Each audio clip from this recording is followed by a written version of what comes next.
Welcome to the New York State Bar Association's House of Delegates meeting. Before we begin, just a few quick reminders for our delegates who are participating remotely. Be sure to check that your full name appears as it is supposed to in your profile. If called upon, all comments will be limited to 3 minutes. If you are attending the meeting virtually, please note that you will be muted during the meeting. If you wish to speak, please use the raise hand feature. Use the raise hand feature to advance and second a motion to approve a report or to indicate that you wish to speak. When voting, a poll box will appear on your screen. Please identify your vote at that time. For those of you here in person, you will be asked to indicate your vote by a show of hands. If you abstain from a vote, you must send a separate email to the New York State Bar Association so she can document your abstention accordingly. Chat feature will be disabled for this meeting and for future House of Delegates meetings. Motions made from the floor during the meeting must be typed out using the Q&A feature. As previously mentioned, be sure to use the raise hand feature to advance and second a motion. If you are attending virtually and are chosen to speak, remember to turn on your camera and unmute yourself. We cannot guarantee that every person wishing to speak will have the opportunity to do so. We thank you for your patience and understanding. Thank you for listening. Now sit back, relax, and enjoy the meeting.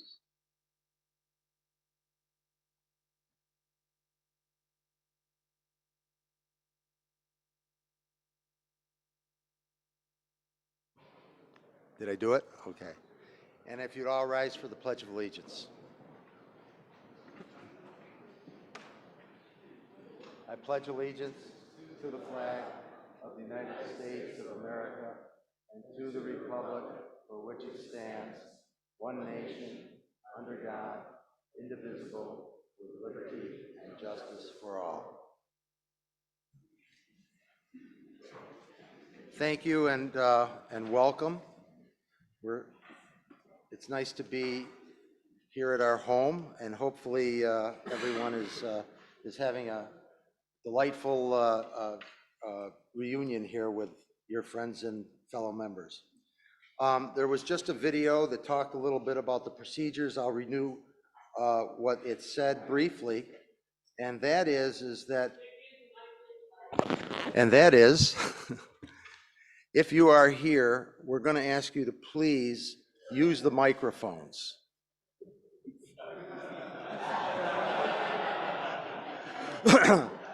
Please address the chair.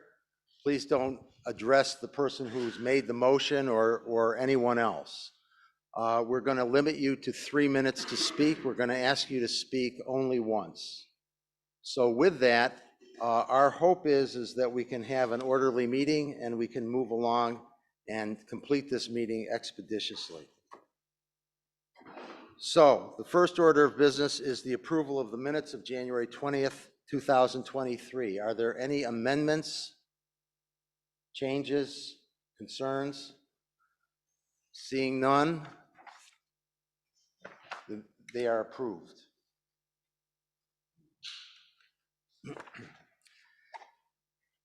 Our next order of business is the treasurer's report, and Domenick Napoletano will make his final report as treasurer.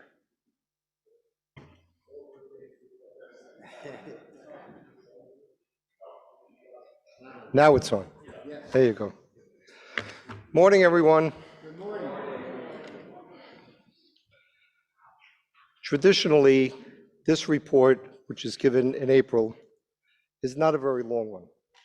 But since everyone doesn't want to leave, I promise to keep you here as long as I possibly can. The reason why it's traditionally not a long report is because the fiscal year has basically just started. So if we can please turn to the first slide, we can get started. As you can see from the slide, which is on the screen, membership dues were down $85,000 as of the end of February of this year, compared to February of last year. That number represents approximately 309 paid members. The number may seem insignificant based on the total budget projections, but the decline in the decline in membership is something that the membership committee will address later on this morning. Section program revenue is on an increase, primarily because of sponsorships and cash that was collected from section meetings and for meeting luncheons at the Hilton this past January. That increase is approximately $404,300 over that which it was in 2022. Next slide, please. CLE revenue, as you can see, is also increased by approximately $111,000. Kudos again, as I've been giving kudos to Kathy Sikorsky and her staff consistently throughout the many years that we've been doing this. Slide 3, please. The annual revenue income is up by $424,000. This is due in large part to the in-person registration fees, which increased by $272,000, and the gala revenue of approximately $198,000. Slide 4, please. Total revenue increase, as you can see from this slide, is $804,000. This would normally be something to be excited about. However, as the world opened and we began to travel, we meaning the association began to travel, and we began to hold live programs, expenses increased significantly and exceeded the expenses compared to last year by a very significant amount, as you can likewise see by that slide. Slide 5, please. On the expense side, big increase from our annual meeting. Section expenses increased by $272,000. That would mostly be due to off-site dinners and events at the annual meeting, approximately $35,000 for the gala sponsorship. Total direct annual income expenses increased by $1,424,000. Now that is not an insignificant number. The Hilton cost expenses were approximately $1,123,000. Again, not a small number. And the gala expenses were $203,000. The Hilton costs will be distributed among the sections and committees in March, as was explained at the executive committee meeting, which I will not go into any great detail today because it is a tad complicated and well beyond my expertise. That's an admission. All other expenses are pretty much in line with what has been occurring for the last year. Slide 6, please. Total expenses, as you can see, is a very significant number of $1,589,000, which nonetheless gave us a surplus decrease by $785,000. Now, that's my report, but now I would like to take a moment of personal privilege. Over these last 4 years, I have been honored, and I mean that sincerely, to have appeared before this body and to have presented my reports both to the House and to the Executive Committee. And when I say that I was honored to do this, I mean that quite sincerely, because it is an honor to serve this association. But it wasn't something that I did all on my own. I had great help, and I want to acknowledge the help that I received. I want to thank Chris O'Brien, Amir, who is invaluable to the finance department. I want to thank Pam McDivitt, our executive director, who has been by my side for the last 4 years, and I trust will continue to be there as I'm told that I'm going to be moving on to the end of this row to where Dick sits now. But as I said, it's been an honor and a privilege for me to have served you. I hope that you have sometimes enjoyed my reports, especially the ones that I gave at the beginning, with some of the skits of Abbott and Costello, which I have to thank my dear friend who's going to remain anonymous. Now I'm going to name it. Michael Fox was a great help in having me do those skits. But at least I leave without doing one. I'm going to sit now. I'm going to ask Patrick to please run the last skit. Patrick, if you don't mind.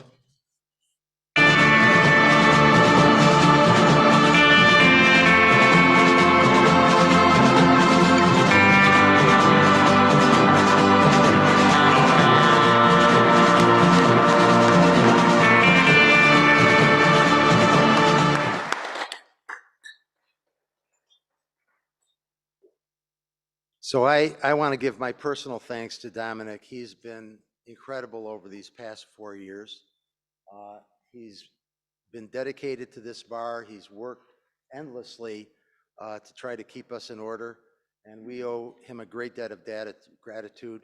And in addition to that, he's now moving this portfolio over to Susan Harper, and I'm sure that that transfer will be seamless. So it is really my pleasure for our next order of business to call upon Presiding Justice Elizabeth Garry, who will address us. And Justice Garry has been involved in every aspect of law. She's been in private practice. She's been a town justice, which we've talked about. She's been on town planning boards. She's been a confidential law clerk. Since her graduation from Albany Law School, she's done pretty much everything there is to do. Justice Garry's been on the Supreme Court from Shenango County since 2006. And by the way, she served on our Rural Justice Task Force and was invaluable in her insights there. She's been on the Third Department since 2009 and has been the presiding justice of the Third since 2018. And now I could go on and talk about all of her committees and all of her awards, but what's really important here is what she does every day. She is a fabulous administrator. She is a conscientious judge. And so it's really, and by the way, she's a great friend of this organization. So it's my real pleasure to introduce my PJ, Justice Garry. Thank you. Thank you, Richard.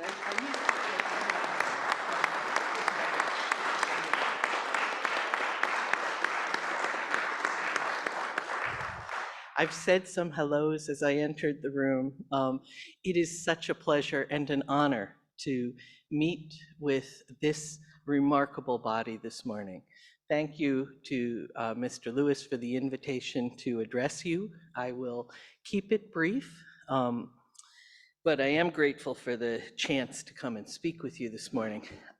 There's been a lot that's happened since Mr. Lewis reached out with this invitation, as I think many of you know, and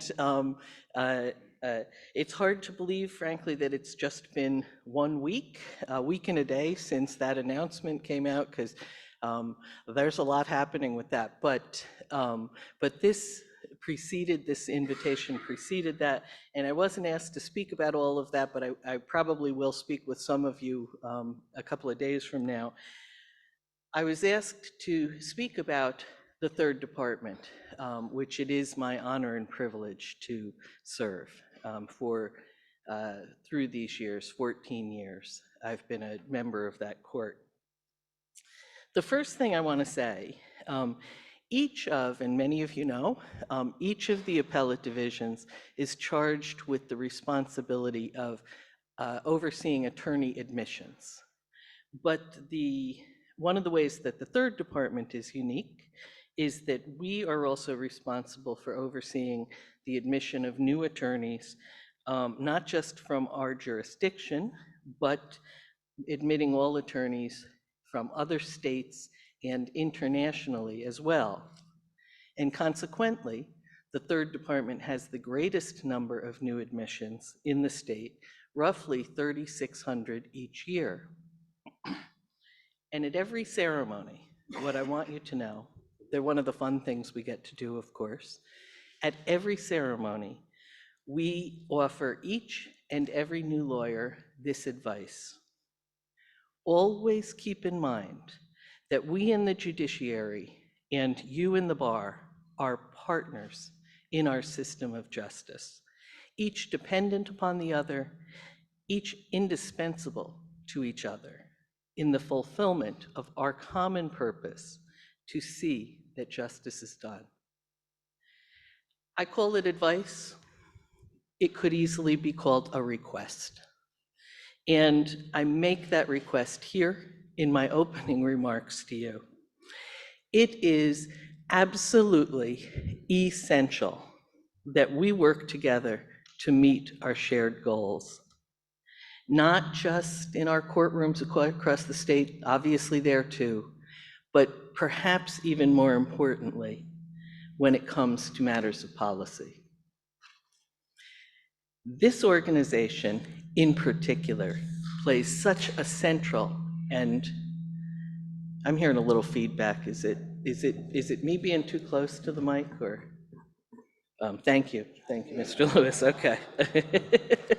This organization in particular plays such a central and important role in that collaborative partnership. I'm tremendously grateful for the privilege of serving as a judge, but be mindful that those of us on the bench do give up our ability to fully participate in many dialogues and certain types of advocacy, even sometimes when it comes to our own defense or the defense of our colleagues.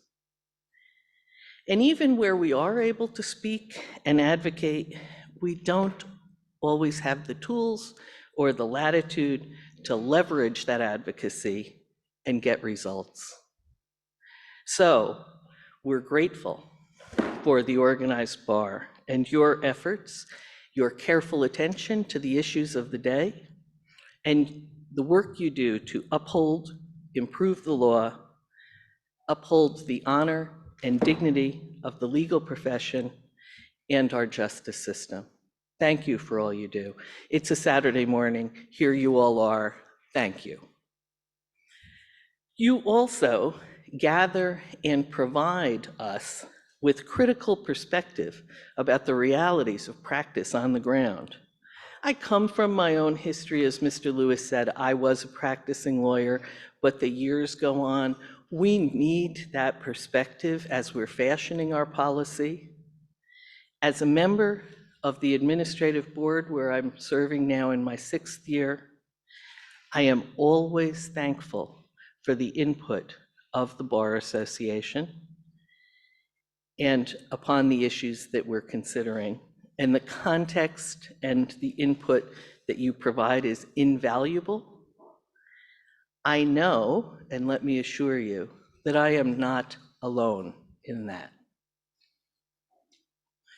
As you probably know, and I think the map went up, because I never like to talk geography without the map, and this map is so pretty. It's, all those various colors. So some of you may know that, but as you know, the 3rd Department is located here in Albany. Although we have auxiliary operations, including operation of the Mental Hygiene Legal Service, which has offices throughout our jurisdiction. We cover 28 counties, the 3rd, 4th, and 6th judicial districts that you see on that map. And that extends, of course, as you see, from the Canadian border to the lower Catskills, and from Vermont and Massachusetts over to through the Finger Lakes. In the West. We hear a wide variety of civil and criminal cases. We also have unique jurisdiction to hear unemployment insurance and workers' compensation. And due to our location in Albany, we also hear a large proportion of Article 78 cases involving the state agencies. For those of you who don't practice regularly in the 3rd Department, what I want you to know is that we have a strong commitment to serving the public. When litigants or attorneys have questions, the public-facing staff in the 3rd Department you will find them to be deeply dedicated to helping people find answers. How do I do this? How can I help you is the question you will hear from the members of my staff. And we are understandably proud of that tradition. If there's one thing that we've all experienced recently, if there's one thing that the pandemic brought upon us, it was a steep increase in our facility and use of technology, and we all know that. But along these lines, what I want to tell you about that's happening right now at the 3rd Department, and this is behind the scenes, the public won't see it, but I think will benefit from it. And we are undergoing a significant, long-awaited upgrade to our content management system, to our database, and the way that we interact with our case management. We hope that this will expedite the work that we do, and the other thing that will make it make our court more user-friendly is that we're redesigning our court website. For the first time, this is almost embarrassing, for the first time since it was initially built 20 years ago. So we're undertaking, I recognize, and my staff recognizes, the need to bring us into at least the present, if not the future. And so we're in the process of upgrading our tech significantly. We are looking to modernize the design and the functionality. And more importantly, I think, to the bar, we are launching a pilot program to digitize and e-file transcripts in criminal appeals. And this will involve having the court reporters upload the transcripts directly to NICEF to reduce the hard copies and eliminate the appendices in criminal matters, with an aim of saving counsel and litigants both time and money. All of this, frankly, is occurring against a backdrop of some upheaval, and you are probably experiencing this in your practices. Like other courts and court organizations, we at the Third Department have had unprecedented employee turnover during and following the pandemic. About a quarter of our staff has been hired in the 2 years since the court hiring freeze was lifted. That's extraordinary. We're a great employer, and traditionally people would come and spend their whole career with our court. Our clerk, for instance, has been there, the clerk of the Third Department has been there 45 years. That's in different capacities. But we are experiencing a lot of turnover. We're seeing that. It's been challenging, but throughout what I want to tell you, and I'm happy about this, throughout all of that, the staff we have not faltered in their dedication to the public service that we provide. Unlike so many other organizations in the public and private sectors, we have been operating fully in person since the spring of '21. There's no doubt, in my view, that physical presence is important, but the model, as you are also probably experiencing, does pose challenges. I know that many of you in your practices or the organizations where you work, or possibly here even in state bar operations, may have been also navigating these changes. And some of you were, I'm sure, involved in the court system's pandemic practices working group study. I look forward to the ongoing dialogue about how best practices in regard to specifically, remote appearances and remote workforce adjustments continue to evolve. I'm going to return to where I started. As we all find our way through these challenges, these are the times when that partnership between the bench and the bar is most critical.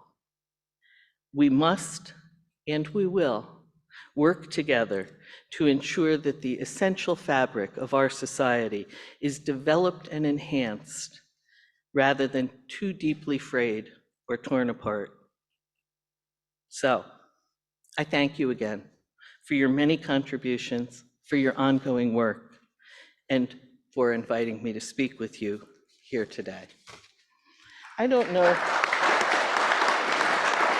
Thank you. Remind me, am I taking any questions?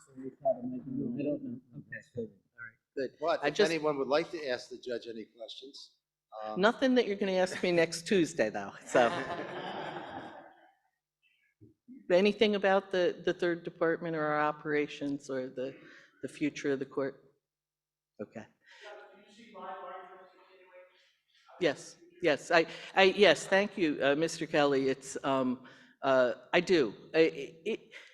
It's an intangible, but but we are getting more requests for remote appearances. We are allowing those. The current model that we're functioning with is informally a good cause standard, you know. So lawyers will write to us and say, I can't make it to court for this reason or that reason, and we have the facility to allow remote appearances.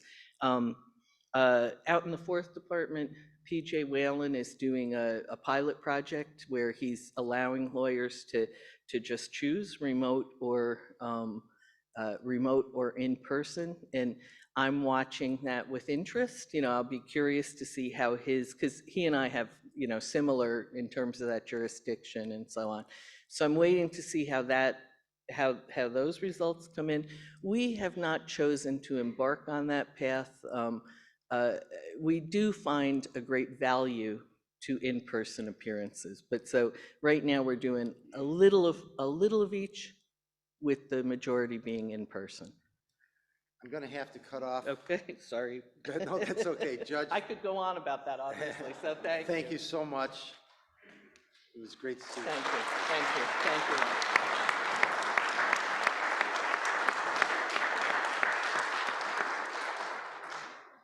Just to be clear, when Justice Garry says that if you have a question or you need to reach her, she responds, and she's been such an asset to this area with regard to her service. I can't tell you what a good friend she is to our association. She's up on the issues. She follows what we do. And it's wonderful to deal with a judge who is as committed to our profession as she is. In any event, the next thing on our agenda is a report from our president, Shelley Wallach. Thank you. Good morning, everyone. Oh, I love that. See, everybody is happy to be here in the Bar Center. Well, welcome again. And I want to start with some thank yous. I want to start with thank yous to our absolutely incredible staff that has made this meeting and last night's dinner possible.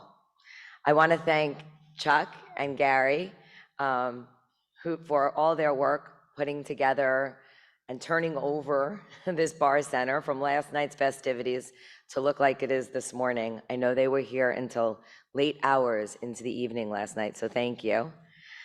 I want to thank Pam McDevitt, our executive director, for all the work that she has done in supporting the association, running our wonderful staff and association, and also supporting me through my presidency. I want to thank Jessica and Tom, who are running our house meetings, and Melissa O'Clair, who you saw in the front, as well as our associate executive director and director of CLE, Kathy Zahusky, for all the work that they have put in to making our meetings possible. And I want to thank all of the staff, quite frankly, because we have an incredible number of staff members who you don't see working so hard behind the scenes. So thank you.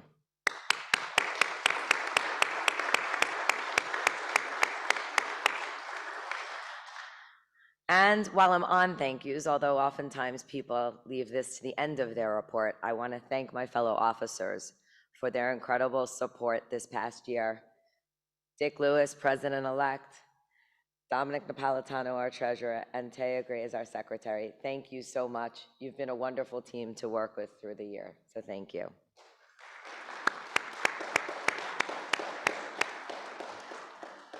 So we are one of the world's most prominent legal associations. The New York State Bar Association wields significant influence around the country, around the state, and around the world. And we work very hard every day to defend the rule of law, protect those who are most vulnerable in our societies, and to create a more equitable society. As bar leaders, we must do everything we can to ensure justice, equity, inclusion, and equality within our profession. This year has been filled with wonderful accomplishments, many challenges, and many new opportunities, which we have embraced. Many of them alter the path of our profession and are altering the path of our profession as we move forward into the future. In times like these, the rule of law often comes under attack, both at home and abroad, and this time is no exception. The uncertainty that we are facing, including the economic upheaval, the deepening of political and socioeconomic divides, and the war in Ukraine, coupled with the rapid changes and developments in technology and the metaverse, create these challenges, but also many, many opportunities for us. And it has been an opportunity for us to speak out and be a part of that challenge globally.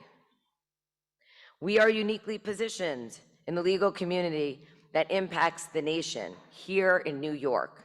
People globally around the world look to us.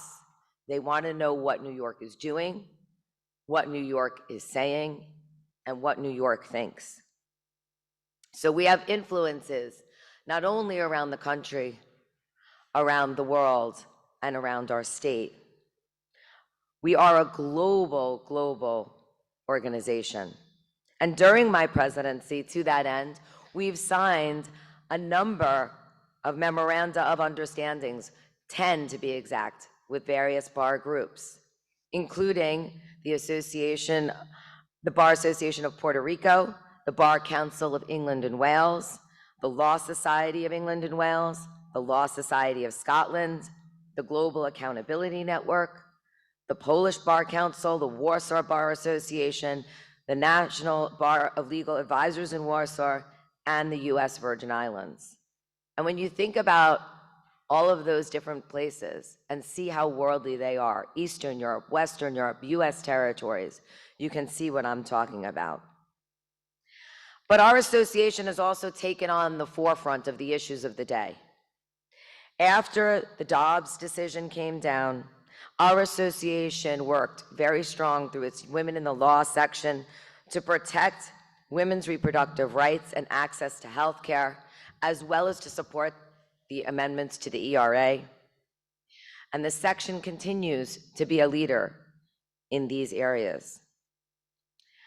Additionally, we took over ownership of our building, our home here on Elk Street. And as you're about to see up on the screen, we do intend to make it better. And we are in the position to start to make it better. We have a vision for the future that will make our building not only ADA compliant, which is necessary for everybody to have easy access to the building, but also to upgrade all of our systems, everything in the building that needs attention, to make it better for our staff and better for us. And so to that end, when I talk throughout this year about using our bar center, I encourage you to. As we can see from this weekend, it is our home, and it is a wonderful home.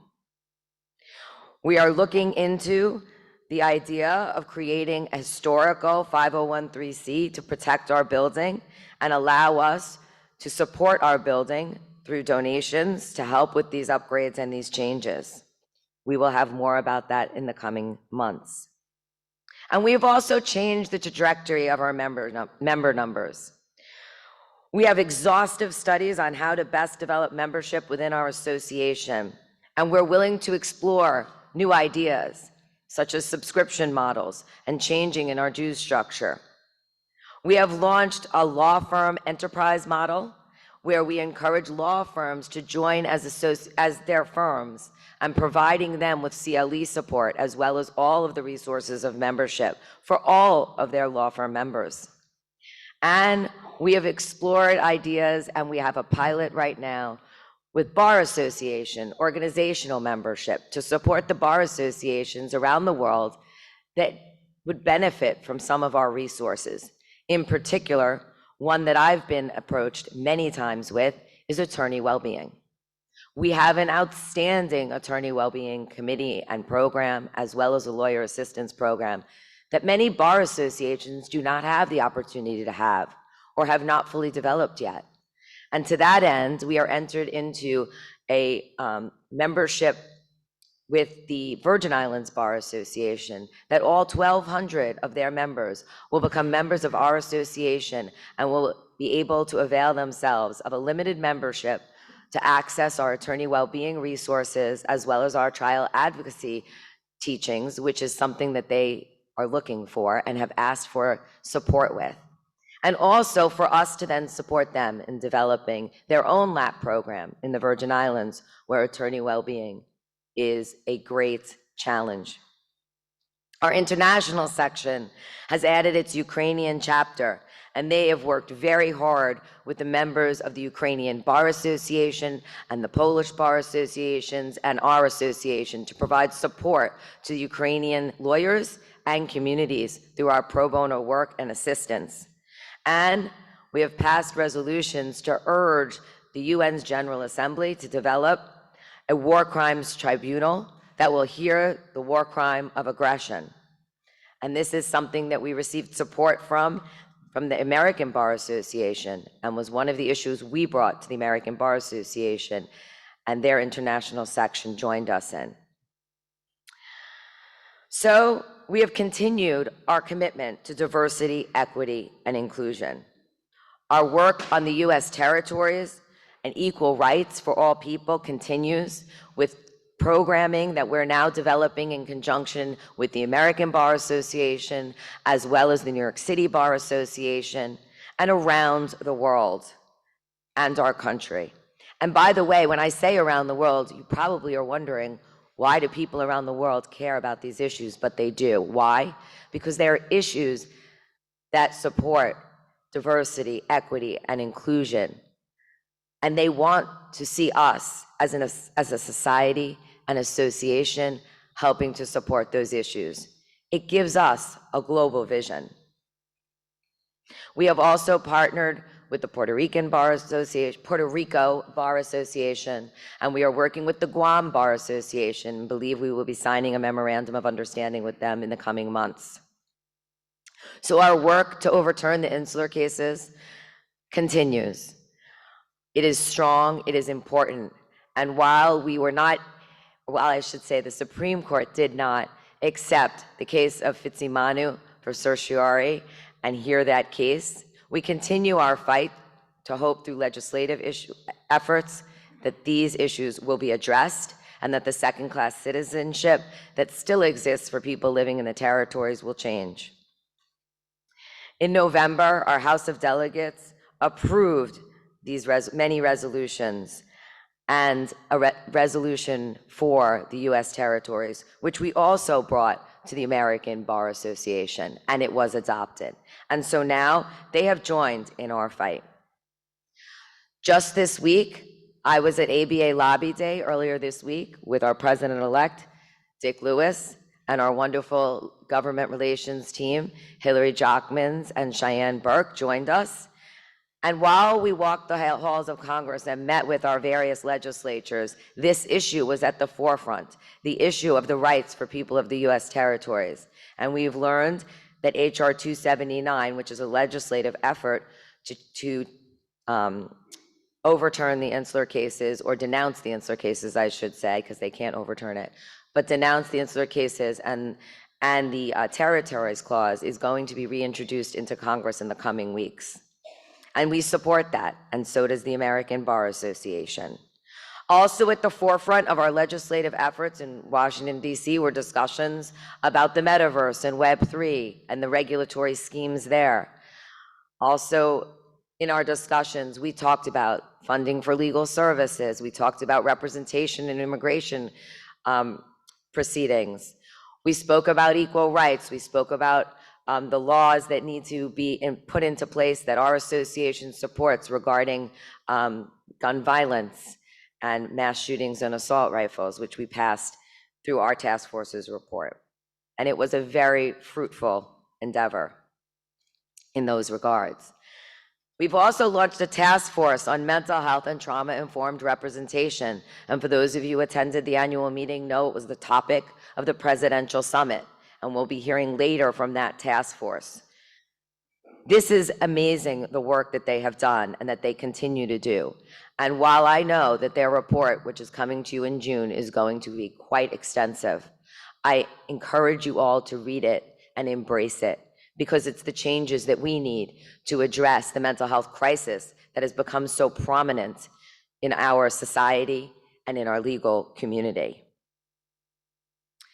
We now have a 24/7 hotline for attorneys in need of support, and our Committee on Attorney Wellbeing has developed programming to support our members on the importance of self-care. Our leadership on attorney well-being, as I mentioned, has been recognized around the globe. And we have filed a lawsuit, as I believe you all know, for the increase of assigned counsel rates around New York State to $164 an hour for assigned counsel attorneys. And it is our position that that increase should be funded by the state. We know that it is in part of the budget discussions and in the various bills that are being presented in the coming days. And we hope that finally assigned counsel will be given the raise that they so rightfully deserve. And ultimately, that will help support access to justice in our communities and in those individuals who are marginalized and indigent. We have continued our efforts on question 26. And we've made some progress, as you may have heard. There are some changes being made to question 26. They will be removing the requirement to report traffic infractions and family court matters. However, we continue to push for the complete removal of question 26 from the bar admission. And we continue our work with the law schools to also remove this question from their admissions requirements. We supported the work of the 9th Judicial District's OCA Access to Justice Commission that created the LGBTQ plus bench card. That was adopted by our LGBTQ plus people in the law section with a report that was brought here to this House of Delegates, and then we brought to the ABA. And now, nationally, the courts across our country have adopted the resolution to adopt LGBTQ plus bench cards, and they are working on that. What an incredible success for diversity, equity, and inclusion in our courts and in our system of justice. We continue to protect the legal profession in many ways and to keep its members informed of legal, economic, and policy developments which affect the practice of law. The Executive Committee has launched a working group on the facial recognition technology and access to legal representation that is being headed by Domenick Napoletano, our treasurer and president-elect designee. In the wake of our state's struggle to confirm its next chief judge, I have formed a special committee to evaluate the selection process for the Court of Appeals, co-chaired by past President Vincent Doyle and a member of this House, and Damaris Hernandez from Cravath. And after the governor signed into law the new notary public requirements without consulting us, we immediately developed CLE programming that was attended by over 800 people and discussed the changes, what needs to be made. But more importantly, we established a committee to address the issues that these new notary requirements present to the practice of law. And that is being chaired by our president-elect, Dick Lewis. And thank you, and co-chaired by Ellen Makovsky. Thank you. The New York State Bar Association, as I mentioned, has been on the floor of the House of the American Bar Association, both at its annual and mid-year meetings. We bring resolutions, we co-sponsor resolutions, and speak in support of resolutions. And in addition to the ones that I've already mentioned, we've supported the ABA's reaffirmation of its commitment to law that prohibits lawyers from sharing legal fees and non-lawyer ownership, Resolution 402. And I've been actively involved, as has our president-elect, with the other bar associations around this nation that support that. We also supported Resolution 601, which urged the federal, state, and local and tribal governments to enact laws to give police reasonable time to complete background checks. And at the mid-year meeting, we supported Resolution 501, adopting 10 principles to address the goal of gender equity among employers, institutions, and people who are part of the criminal justice system, as well as Resolution 603, which urges the federal, state, and local and territorial and tribal governments to enact statute, rules, and regulations that would make it lawful for persons other than law enforcement to possess firearms on property owned, operated, or controlled by any public or private institution of higher education.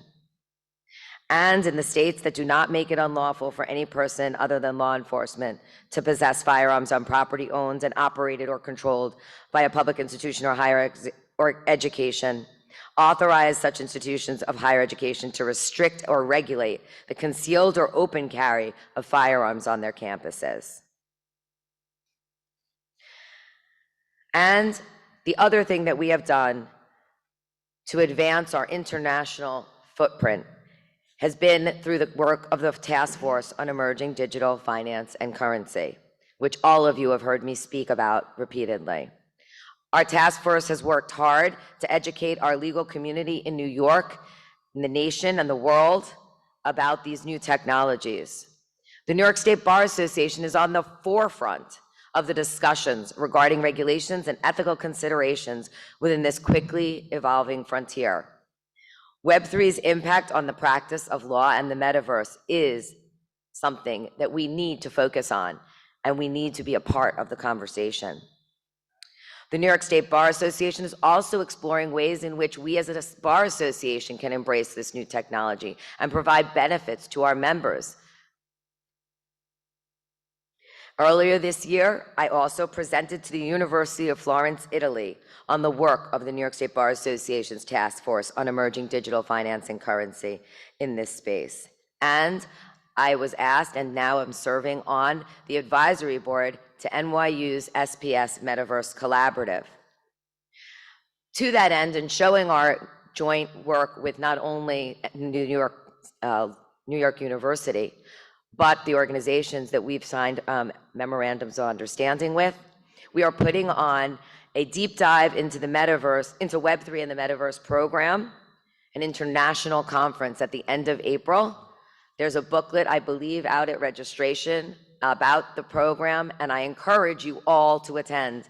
Whether you come to New York in person and take the opportunities to engage with this incredible lineup of speakers and people from around the world, as well as enjoy the networking opportunities it will present.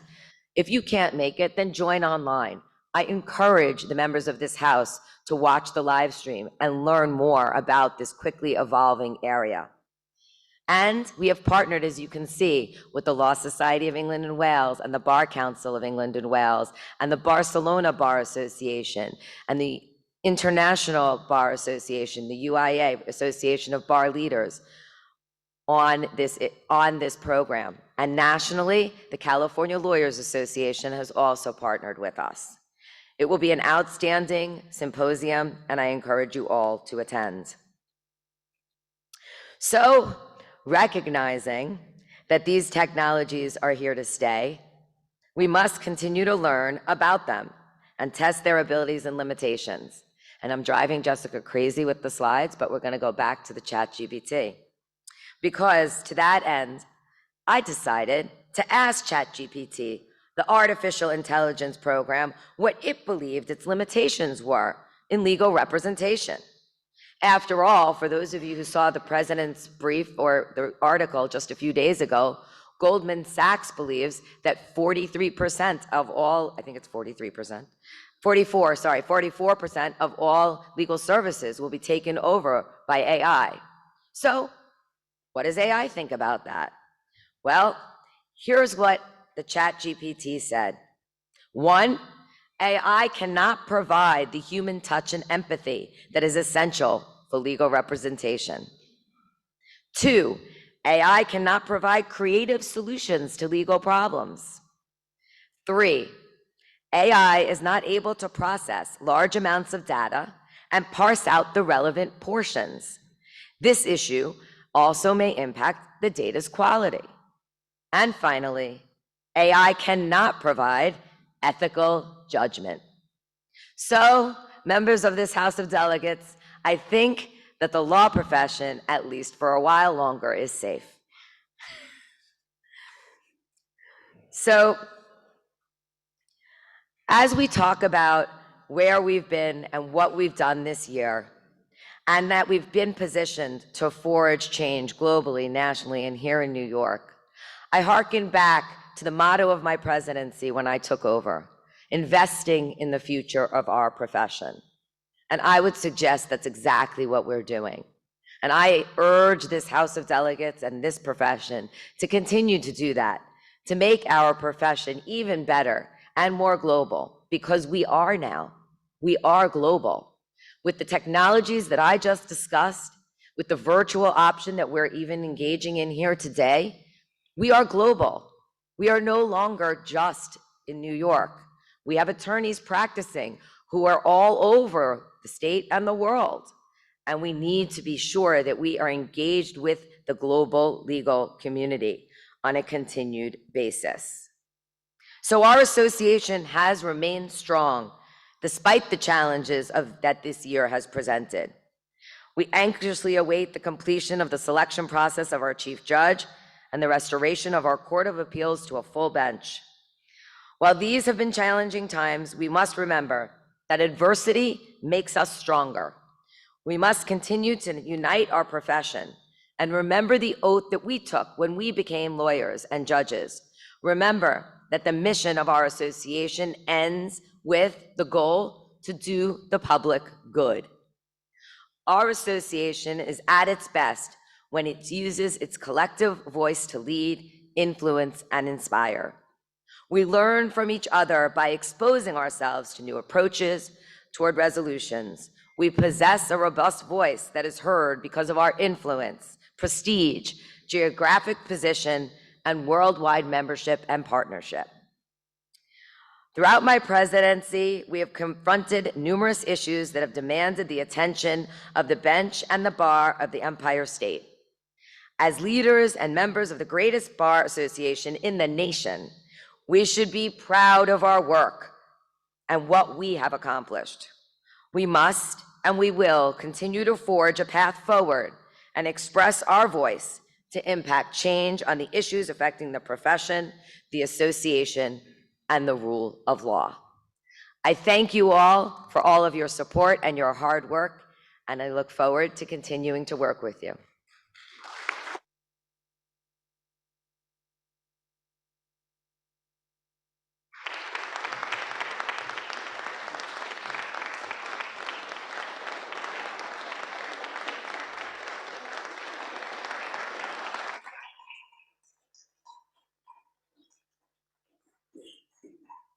So Sherry, I guess with that kind of a resounding applause, we don't have to say thank you again, but I want to say thank you. You've been energetic, committed, passionate, and you certainly have, well, I keep making shoe references when I talk to you, but you're big shoes to fill. So thank you for all you've done. So our next item of business is the presentation of the 2023 Ruth Bader Ginsburg Memorial Scholarship Award. In November of 2020, the association's executive committee approved the creation of the scholarship award to be presented annually to a law student who, through written submission, research project, or an exemplary internship, externship, or pro bono service demonstrates character consistent with and honoring the legacy of the late, great Supreme Court Associate Justice and native of New York. The presentation will be made by President Shelley Levin Wallach.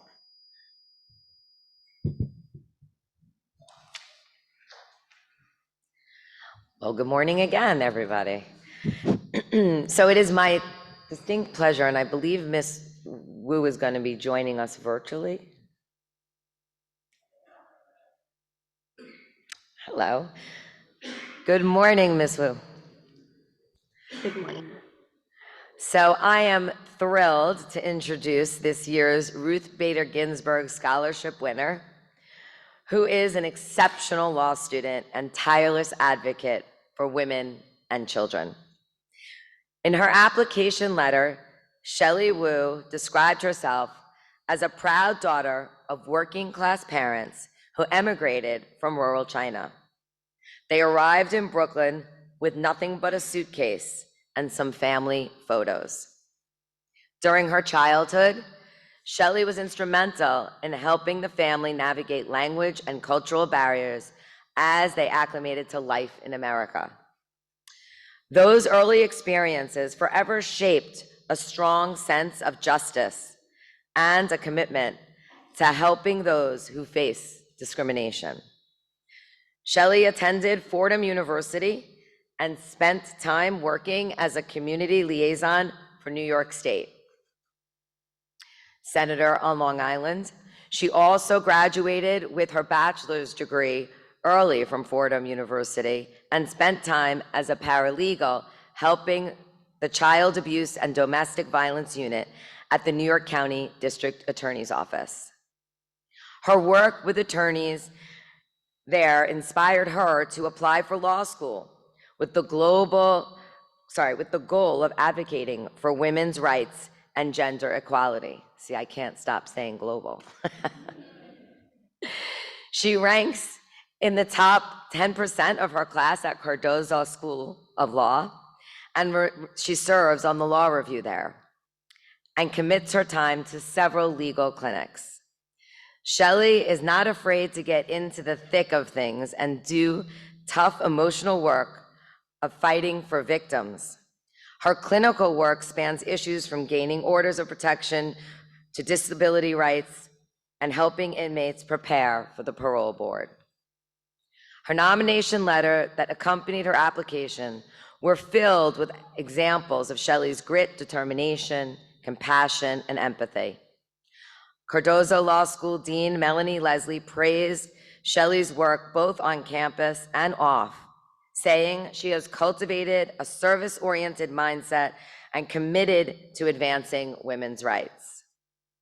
Following graduation, Shelley plans to clerk for Judge Greta Gooden Brown in the New Jersey Superior Court, Appellate Division, and then pursue a career in civil rights law and public service.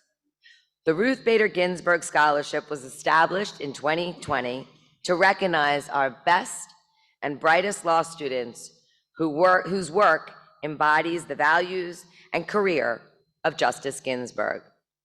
Shelley Wu is the epitome of this mission. It gives me great pleasure to present you, Shelley, with the 2023 Ruth Bader Ginsburg Scholarship Award.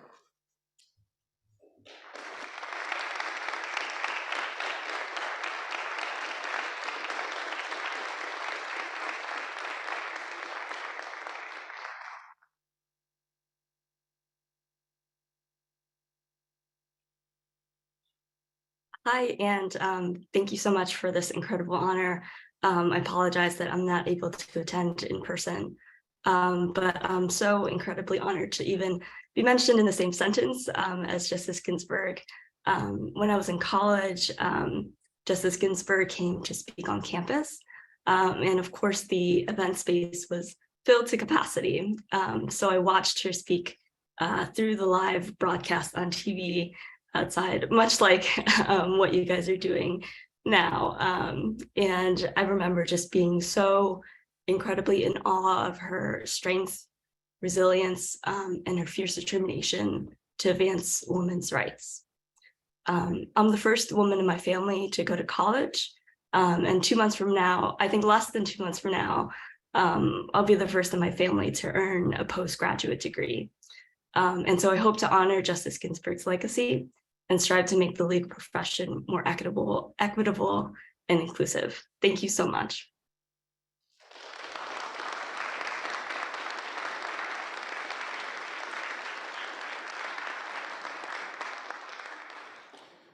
We're all very proud of you and hope that you'll be sitting here in just a few years, because we need people with your talent. Thank you so much. Thank you. So the next item of business is the election of the 2023-2024 Nominating Committee and the Association's delegates to the ABA House of Delegates.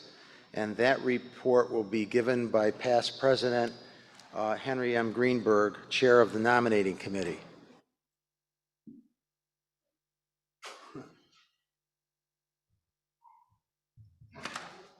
Hank?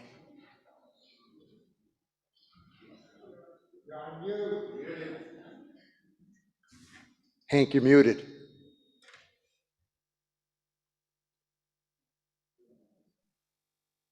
How's this? Good? Can you hear me, Mr. Chairman? Great. Well, thank you for the introduction. On behalf of the Nominating Committee, I submit nominations for district representatives on the Nominating Committee for the 2023 to 2024 term, plus alternate members. They are as follows: Chai Jandra Sehar, Vincent Ted Chang, Lisa M. Stenson Desamores, Margaret J. Finnerty, Stephen Charles Lassard, Seth Rosner, J. G. Safer, Diana S. Sen, Richard P. Swanson, Mira C. Weiss, first alternate, Mark Griffin, second alternate, David Cohn, third alternate. From the second district, the Honorable Cheryl Chambers, Amy Richter, the Honorable Joanne D. Quinones, alternate.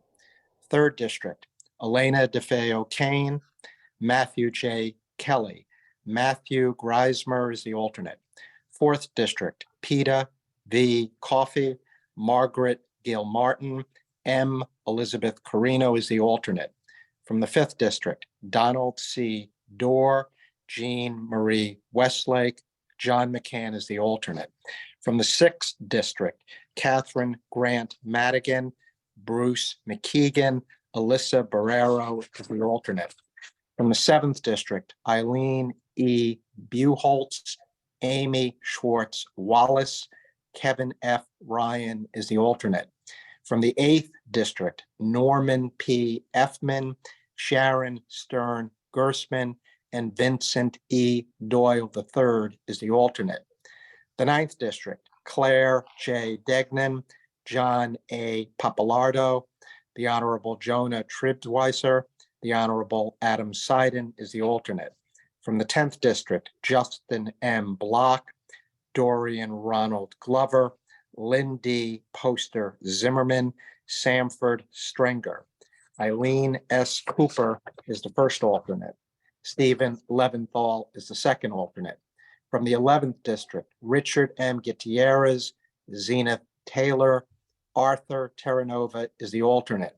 The 12th district, Hugh Campbell, Suzanne McElrath, and Stephen E. Millian is the alternate.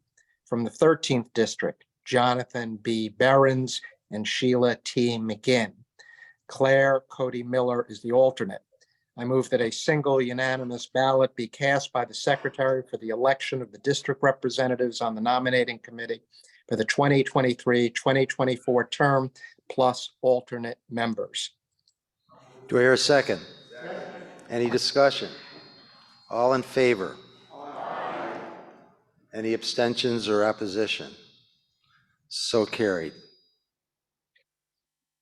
The New York State Bar Association has 11 delegates to the American Bar Association House of Delegates. Delegates serve 2-year terms beginning in August at the conclusion of the ABA annual meeting. 6 of these delegates, including the young lawyer delegate, are elected in even-numbered years. 5 of these delegates are elected in odd-numbered years. We will now elect the 5 delegates who will serve for the 2023 to 2025 term, beginning at the conclusion of the 2023 ABA annual meeting in August. On behalf of the nominating committee, I submit the following nominations for delegates to the ABA House of Delegates: Claire B. Goodekunst of Yonkers, Michael Miller of New York City, Scott M. Carson of Stony Brook, Sherry Levin Wallach of White Plains, and Domenick Napoletano of Brooklyn. Mr. Chairman, I move that a single unanimous ballot be cast by the Secretary for the election of the delegate nominees to the ABA House of Delegates. It's been moved and seconded. All in favor? Any opposition? Any abstentions? Passed. Mr. Chairman, that completes my report. Hank, thank you very much. And by the way, thank you for that wonderful article in the last Bar Journal. For anybody who's a little bit of a bar junkie, it was fabulous. Greatly appreciated, Mr. Chairman.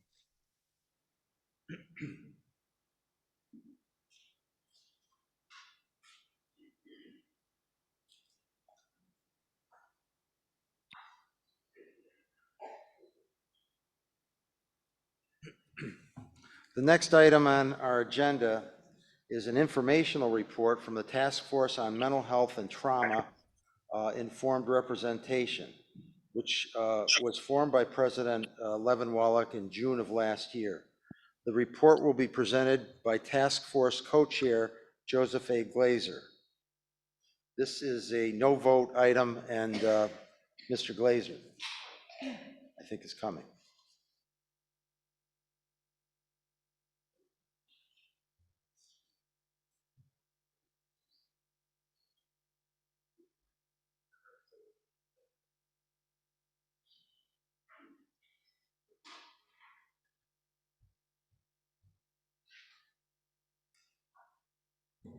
Thank you. Good morning, all, and thank you for the opportunity to be here and present an interim report from the Task Force on Mental Health and Trauma-Informed Representation. I want to start by thanking President Shelley Levin Wallach, who has been such a strong supporter of these issues for such a period of time. One of the things that I work as the Deputy Commissioner of Mental Health in Westchester County. Sherry's office is literally right across the street from ours. It's an important proximity because we do an awful lot of work together. I'm amazed at how much Sherry has been able to accomplish in the past year and a half. Yesterday, I presented to the executive committee, left, ran to do some things up here, and at about 4 o'clock, my cell phone rang, and it was Sherry. And I thought she was calling to talk about what I had discussed yesterday, but it was a completely different topic. And that is that she had a situation in Westchester Legal Aid Society with a client and a worker, with the client being on the verge of mental health crisis and wanting to talk about who we might be able to possibly connect this person to. So in light of the fact that I'm pretty sure that Sherry has not yet been cloned, although I wouldn't rule that out, I am amazed at what she has been able to do to keep all of these things moving forward at the pace that she has. So just a moment of gratitude for Sherry. Onto the interim report. My co-chair, Sheila Shea, is out of the country. Some of you know her. She is the Director of Mental Health Legal Services here in this district. We started out really doing the legwork on this in August, where we began to put together meetings of myself, Sheila, and I would say at this point we're at 26 members of the task force from various different walks. And what we decided to do, one of our first 2 meetings, was we decided to create subcommittees because we had so many talented people that we were able to break up into a criminal justice subcommittee, a civil justice subcommittee, a seamless systems subcommittee, and a trauma-informed practice subcommittee. I'm not going to go too much into the criminal justice or civil justice because we all have a pretty good understanding of those pieces. But I want to talk about seamless systems. What do we mean as a bar association when we talk about seamless systems? For many of the clients that we serve, anywhere from healthcare to guardianship, if they are vulnerable individuals, they contact numerous points in our societal systems. Emergency departments, police departments, corrections, law enforcement, nonprofit programming, all of the above. We societally don't have a continuum that is seamless for them. The only part of the system that contacts every other part of the system right now is that individual. A seamless system, which is what we're pushing for, will help these individuals become more successful, and in the long run, that will give us, as practicing attorneys, the opportunity to serve them better. So although it sounds a little unusual for the Bar Association to be talking about and pushing towards the creation of a seamless system of care, much of the problem that we face every day is due to the absence of a seamless system of care. Trauma-informed practice was the other piece that I wanted to take a couple of minutes and talk about, because it's something that we all know is very important. Because as statistics tell us, 1 out of every 5 people is living with some diagnosable mental health or substance use need.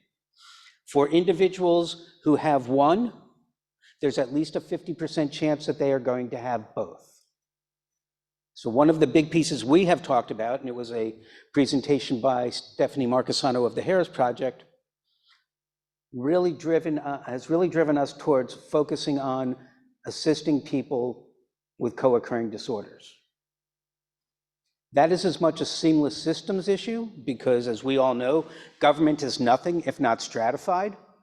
So if you have 2 needs and you're looking for sources coming out of state government to help you, you are now in a system that is literally built to not address your co-occurring need. From the trauma-informed side, we know that as practitioners, we're seeing it more and more every day.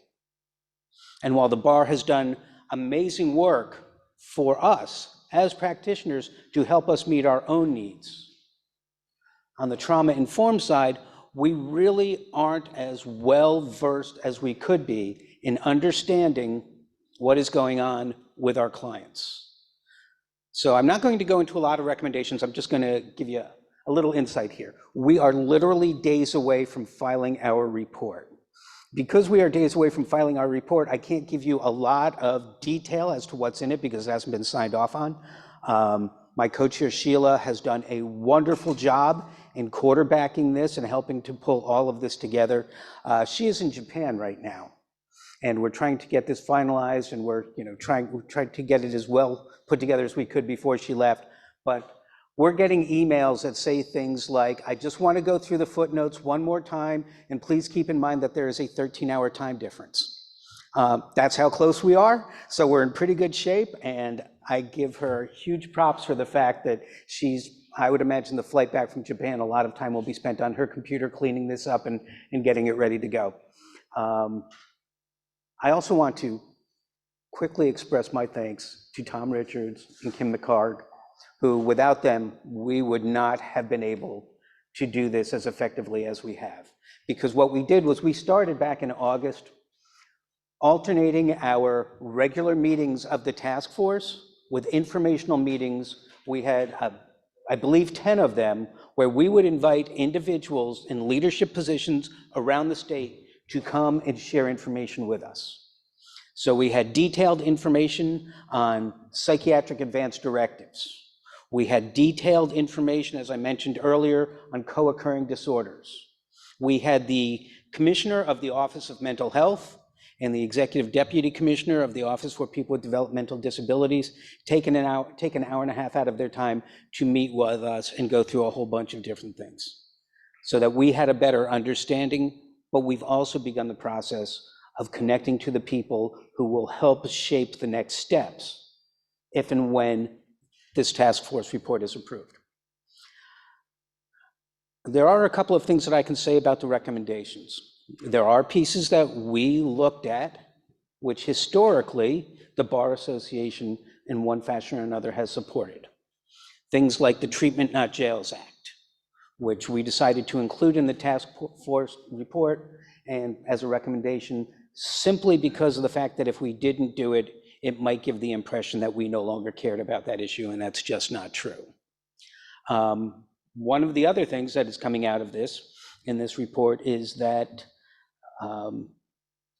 if it makes it through the rest of the process, and we hope it does, one of the recommendations is going to be that the task force on mental health and trauma-informed representation become a permanent standing committee.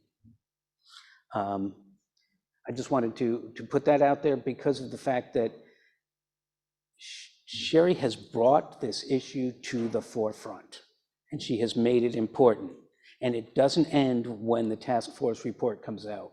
We'll need to keep going, and we'll need to keep working on it, and we'll need to partner with all of the many sections of the New York State Bar Association that can help move this agenda forward. So that is where we are. We're literally days away from submitting our draft of the report, and we're hoping to be able to have this report finalized and approved while Sherry is still the president of the New York State Bar Association. Thank you all.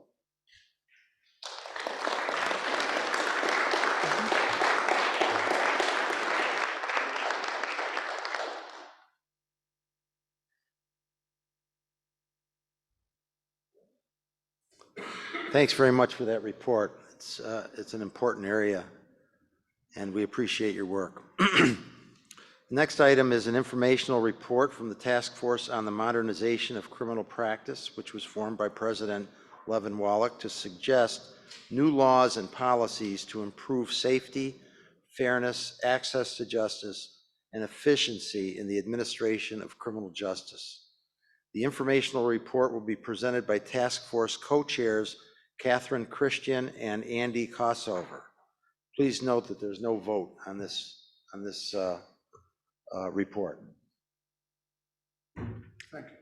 Okay, good morning. Andy and I will be a little tag team. First, we want to thank Tom Richards. Thank you, who's been an invaluable person, as I consider him as part of the task force. He's been we couldn't have done it without him, and Kara Dillum. And of course, we want to thank Sherry, who appointed us as the co-chairs last June. And we also want to thank all of our task force members. So this task force, am I supposed to be moving the PowerPoint? Next, oh, just say next slide. Duh.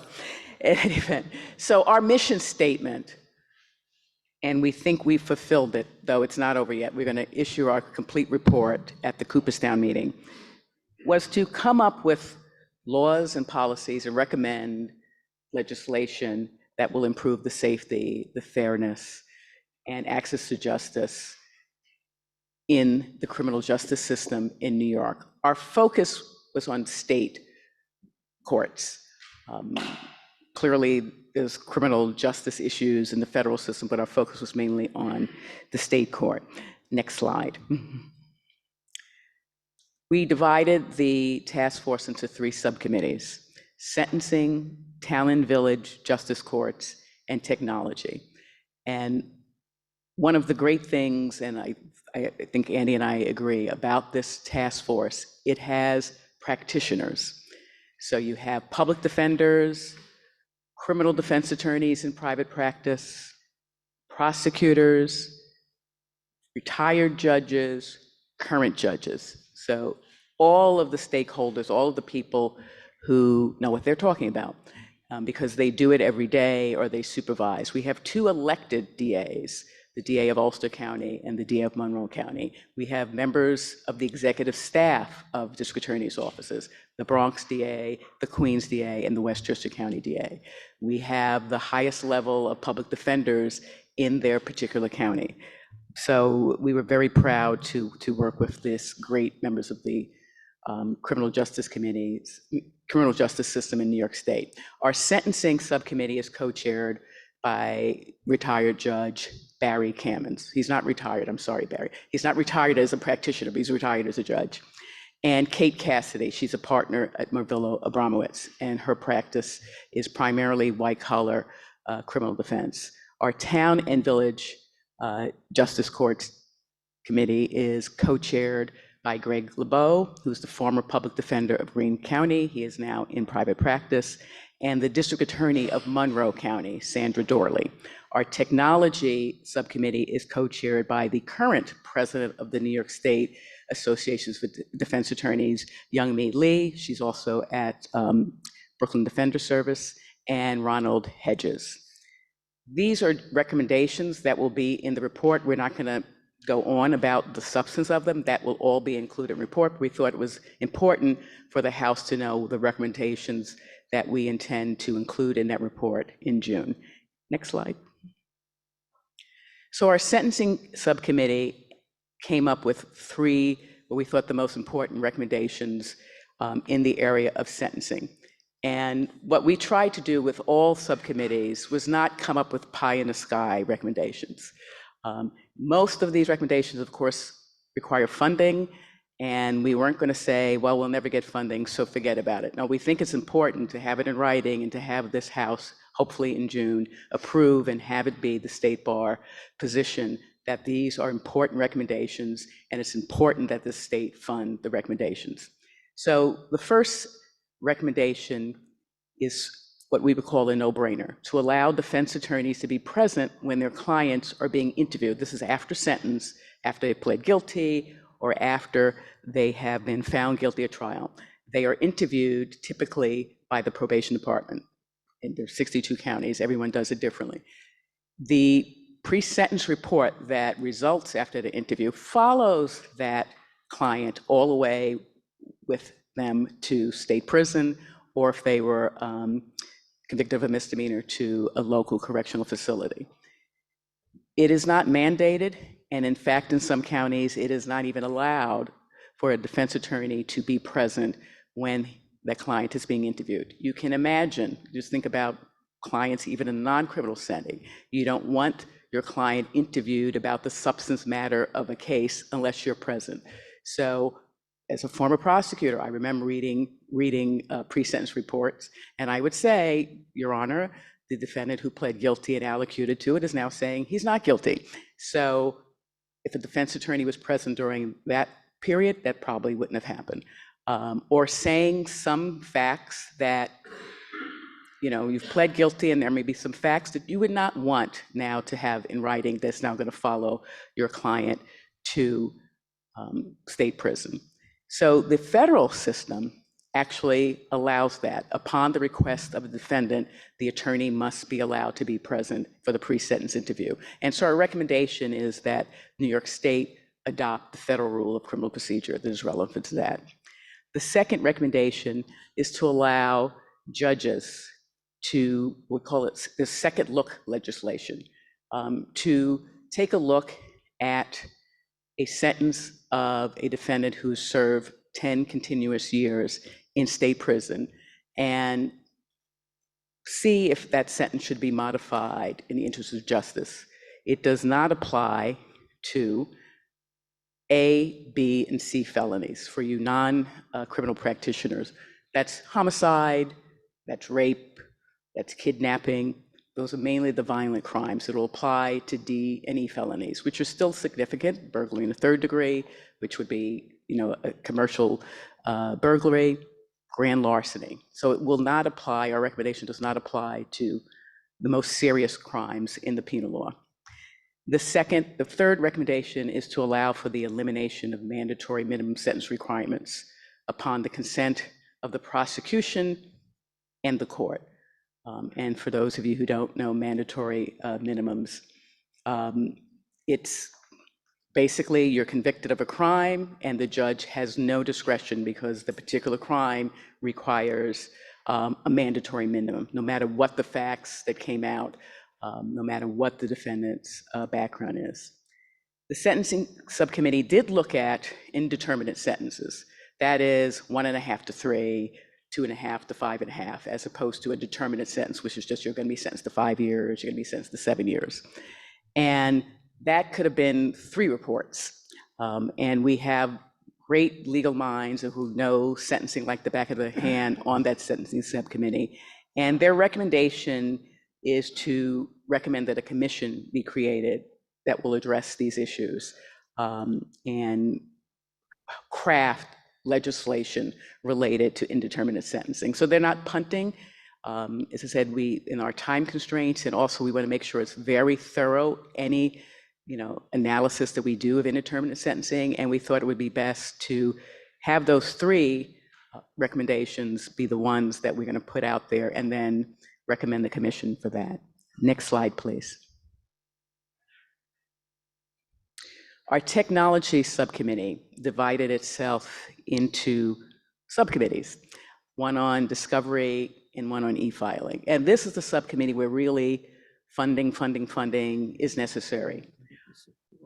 We've read the governor recently, there was funding that was allotted, and most of the funding in the criminal justice was allotted to law enforcement and prosecutors. And law enforcement and prosecutors should get funding, but also should the defense attorneys who are speaking of access to justice and fairness and equity. There was not funding that was on par with prosecutors. In fact, I think there was none that was really, some of it was cut. So our recommendation under technology is that funding by the state should be given to the prosecutors and the defense. In January of 2020, much needed changes were made to the discovery law. You can debate whether it went too far or not far enough. The fact is, changes were made that now require prosecutors to give over paperwork, and sometimes a massive amount of paperwork, in a very short time period. And who is getting that paperwork? The defense attorneys, who are now getting massive amount of paperwork in a very short time period. That takes staff, that takes resources, that takes, above and all, technology. Some of you are at firms. My firm has document management software, which makes it very easy if you have been provided with a large amount of discovery. So you can imagine at a government office like a prosecutor's office or a legal aid, a public defender, you're really going to get expensive, software. You're going to hire like a whole litigation support unit who will be working to do that. You could, if you had the funding. So our recommendation is, if we're going to have discovery, and as it should be given over early, not at the eve of trial. It should be staff that will be able to help the attorneys cull through it, organize it with software, and that's going to cost money. And the prosecution should get money, but also the defense should get money, because it is part of their job, obviously as lawyers on either side, to look through the discovery, but you can just imagine getting 2 boxes and having to go through that. We're also requesting or recommending that the state adopt a centralized repository for the e-discovery. We're also recommending that there are measures that are implemented to allow our clients who are incarcerated to have access to that. So your client who's not incarcerated, it might be easy, come to your office. If you're incarcerated, you can't. And at present, there are clients who are incarcerated throughout the state who do not have access to that. Yes, of course, it costs funding. We're recommending that there be funding. We're also recommending there to be a permanent commission on discovery, because there continue to be debates about discovery, whether it went too far, not far enough, if there's going to be tweaks. If there are going to be tweaks, people who are familiar with the issues, who are familiar with practicing attorneys on both sides, what they do, should be part of it and should be part of that commission. Next slide, please. E-filing. We know about that if you're in the federal system with PACERS, you know about that depending on your county. On the civil side, there should be a universal e-filing system throughout New York State. That's our recommendation. It'll make it easy. So if you are a practitioner who practices in multiple counties, I don't have to tell you that it's completely different depending on which county you practice in. New York City is different from Long Island. In fact, the Bronx is different from the Brooklyn. So Greene County is different from Tioga County, Franklin County. And the only reason why I know all these counties is because our task force is so diverse. We cover most of the state, so it's a very geographically diverse task force. The federal system, for you federal practitioners, you probably are like, you don't have that? No, we don't have PACER. We don't have what the federal system has.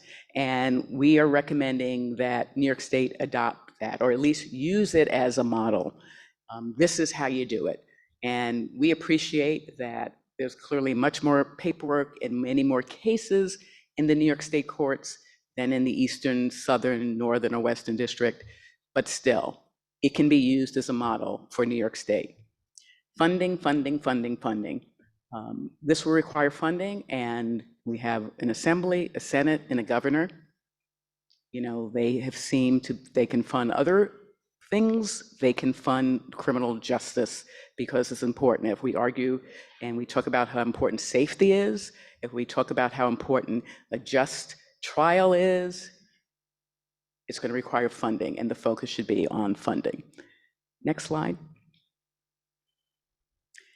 Town and village justice courts. There are two recommendations that this House has already adopted in previous reports. One is that we are recommending again in this report, and there'll be more substantive rationale for it, that the judges who are in the town and village courts be attorneys. That is not saying that the judges who are there who are not attorneys are not doing a good job. That is not what we're saying. We, as this House adopted many years ago, and as we will put in this report, we'll give reasons why it's important that they be attorneys. We're also recommending court consolidation. Yes, funding, funding, funding. But we think it is best for the county that there be a consolidation of the courts there. Also, in New York City, in the 5 DA's offices, when, and it's usually NYPD, when the police department make an arrest, the determination of which accusatory instrument or what charges will be filed in court are done by an assistant district attorney. That is not how it's done in many counties in New York State. So the problem with that, you know, from personal experience, you can have an officer who will give you facts and you'll say, where's the crime here? And then, you know, what we call it, we will decline to prosecute if you're a prosecutor, and then that person is released. If you don't have that lawyer's eyes, that prosecutor's eyes, and that case is just sent to court, in the justice courts, you can have the situation of someone being held for something that if an assistant attorney looked at it, there wasn't probable cause, it wasn't really a crime because of the elements were not charged. So our recommendation will be that the accusatory instruments should be drafted by the DA's office. And we appreciate it again that, you know, the Franklin County DA's office does not have the same amount of assistant district attorneys as the Brooklyn DA's office. We appreciate that. But that's where funding goes to get more staff to do that. And now the tag team will go to my co-chair, Andy Kossover. And next slide, please. Good morning. We're trying to keep our time constraints, so I am going to be very quick. I also want to thank Tom Richards, the Aaron Judge of the New York State Bar staff, done an amazing job for us, and the rest of the staff, Kayla and so on. And I also want to thank President Shelley Wallach for the honor and privilege of co-chairing with Catherine this very, very important task force, and I thank all of you for the opportunity to address you. In addition to those 3 big subject matters, we're going to recommend as a separate part of our report, we anticipate what we're calling, as you see on the slide, quick fixes. And that's because the people, as Catherine mentioned, that are on our task force are in the trenches on a daily basis. You know, we're in court every day, and we see some of the legislation that comes out of Albany understandably cannot anticipate every single nuance of new statutes, you know, of the implementation of the law. And so there are things that just don't make sense, like judges having to require an ignition interlock device installed in a vehicle, even though the defendant operator has no driving privileges during that period, or the car is not registered or titled at that time or not operational. So we want to give judges discretion to waive that kind of requirement. Also, cannabis, we haven't caught up with the marijuana recreational laws for people over 21 in terms of our vehicle and traffic law. Right now, the only charge available is DWAI drugs. So cannabis is categorized the same as more serious drugs. So we are going to recommend that there be a new lesser charge similar to DWAI alcohol is to DWI alcohol, lower BACs. Well, cannabis should also have something where, you know, a violation instead of a misdemeanor where you're driving under the influence of cannabis, something like that. So those are some quick examples of the quick fixes. Given time constraints, I'm going to defer over to the rest of your agenda, but I don't know if there's time for questions or not, but you'll ultimately get a resolution based on our final report. Thank you very much.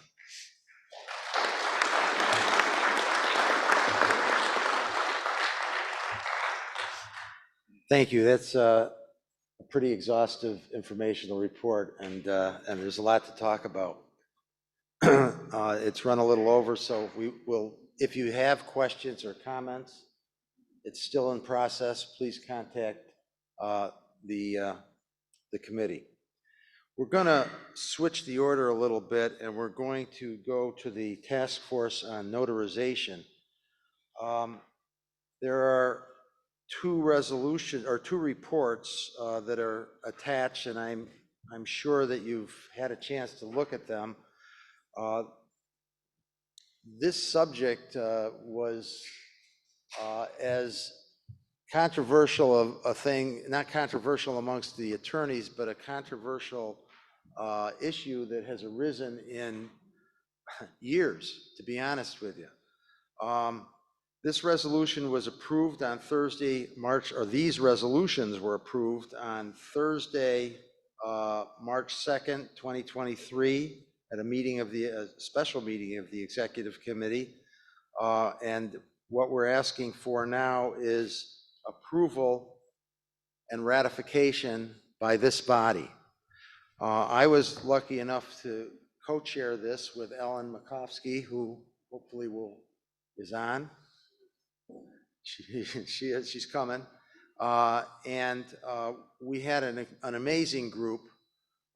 We were given this task, and I think we completed it in about a week and a half. So I will call on Ellen. Oh.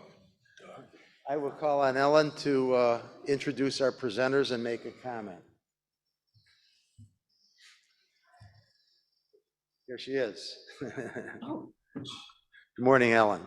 good morning. I'm sorry. I didn't realize you were so far ahead. You ready for me, I'm assuming? Yes, please. Good morning. We're here this morning to get the support of the House of Delegates for the reports of the Task Force on Notarization, which I hope you have in front of you.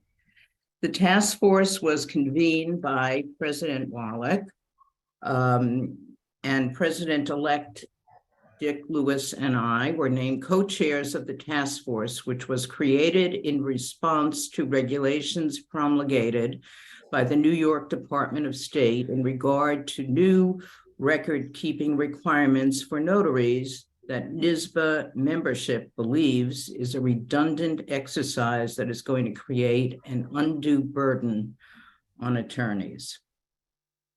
Additionally, the task force has addressed the requirement that notaries providing electronic notarizations must choose a credential service provider to provide identity proofing, with the notary being responsible for determining that the credential service provider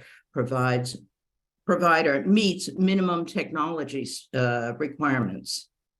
There is additional legislation that the task force intends to review regarding notarizations in connection with the transfer of real property, as well as a new proposed federal statute concerning notarizations. We intend to review these issues at a future time and report back. The task force is comprised of 14 attorneys representing various sections within the bar.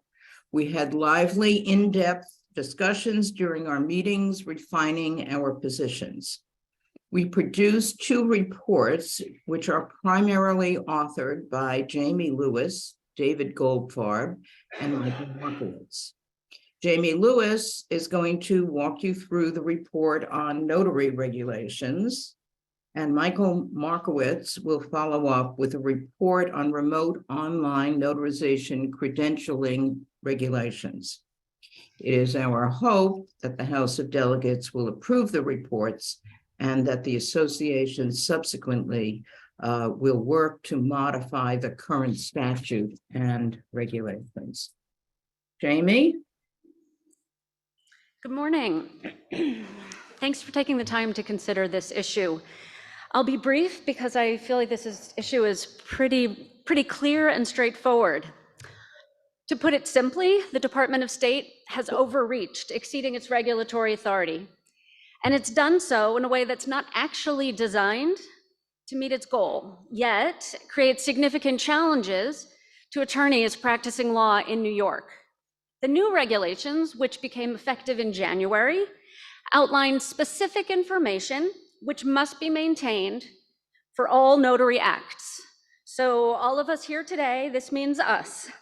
According to the regulations, such information must be maintained for at least 10 years and must be capable of being produced as may be needed. Importantly, though, there's no statutory authority for these regulations as they relate specifically to in-person notarization. So where did the regulations come from? Well, last year, a process for electronic notarization passed the legislature. Included in that process were record-keeping and retention requirements for electronic notarization.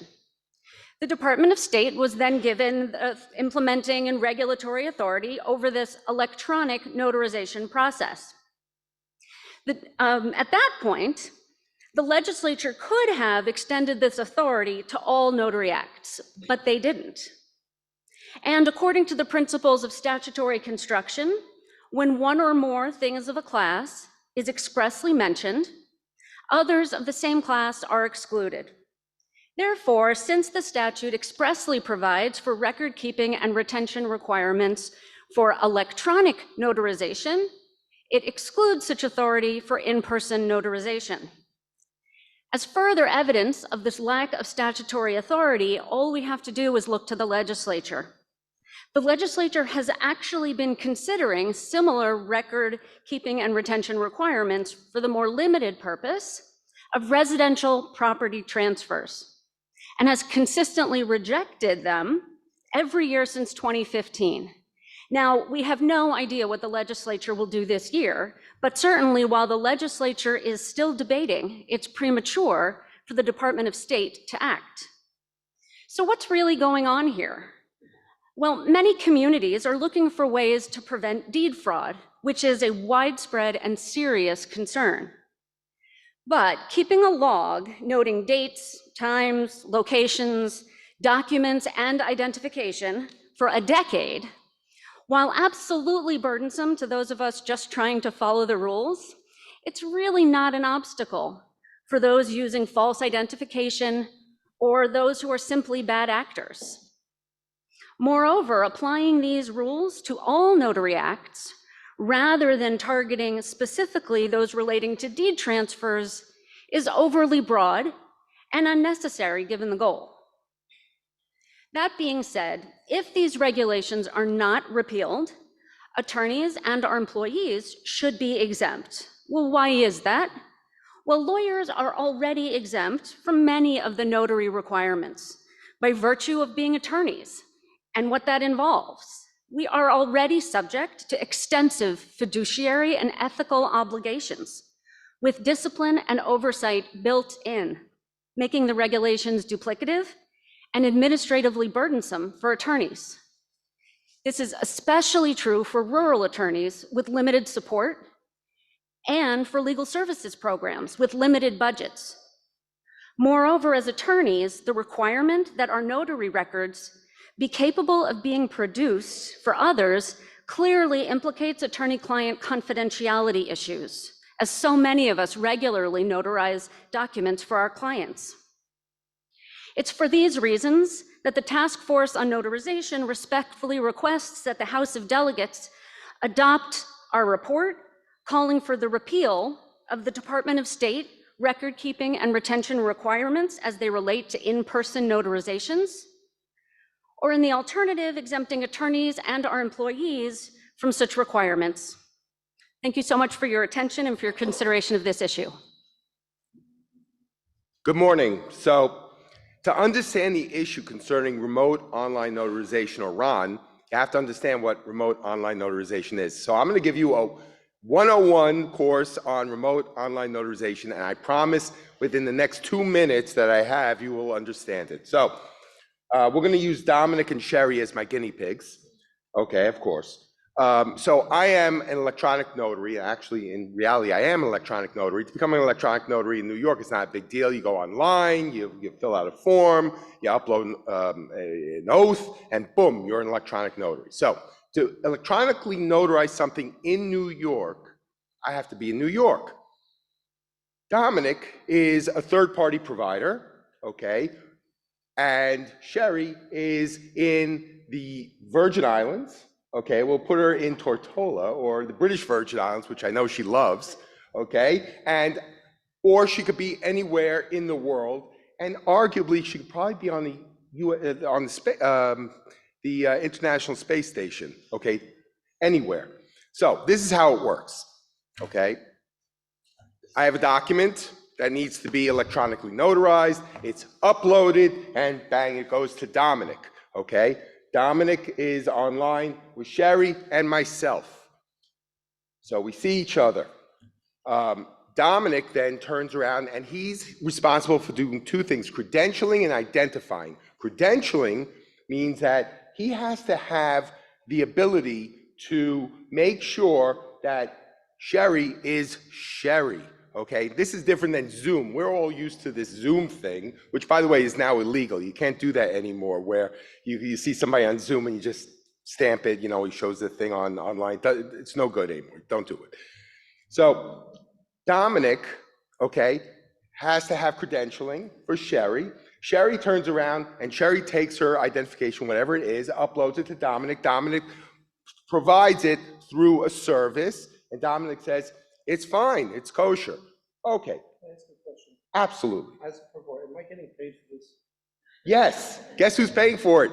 Me, of course. And guess what? I can't push it to my client. I can only charge my client $25 a notarization for electronic. But anyway, getting back to what I was saying before, so Domenick says it's okay, fine, it's online.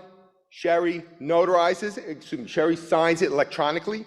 I notarize it electronically. Now we have a document that's electronically notarized. I then turn around in New York, print out the document, do a certification saying, this is good, and then give it to the county clerk, and the county clerk must accept it. And that's the law, under the executive law. Where's the problem? The problem is with Domenick, although not always a problem. We all love Domenick. But the problem is that to make sure that the certification and identification with Domenick is good, the onus is on me, a lawyer, a lowly lawyer. How am I supposed to know if Domenick is good? What we want to do is we want the Secretary of State to say, to license Domenick. So Domenick makes application to the Secretary of State saying, I'm a proper third-party provider. The Secretary of State says, yes, he is a proper third-party provider. I then turn around, I can go on the Secretary of State, find out who the third-party providers are, and I don't have to worry about Domenick identity, the credentialing and identifying, because I know that the Secretary of State has approved Domenick already. And that's where the problem is. There are 35 states out there who do remote online notarization. We're actually one of the last to come into play, Most states have this type of licensing for third-party providers. So what we're asking is that the Secretary of State, instead of putting the onus on the notary, puts the onus on the third-party provider by licensing with the Secretary of State. Thank you. So Michael, as a member of this House, would you like to move the reports? Yes, I would so move. Well, discussion. Is anyone ever going to do a notarization again? Okay. Is there any discussion for our virtual attendees?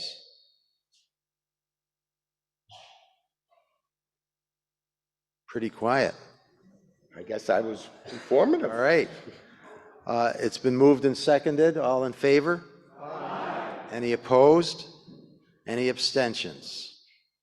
Thank you. It's passed. Thank you.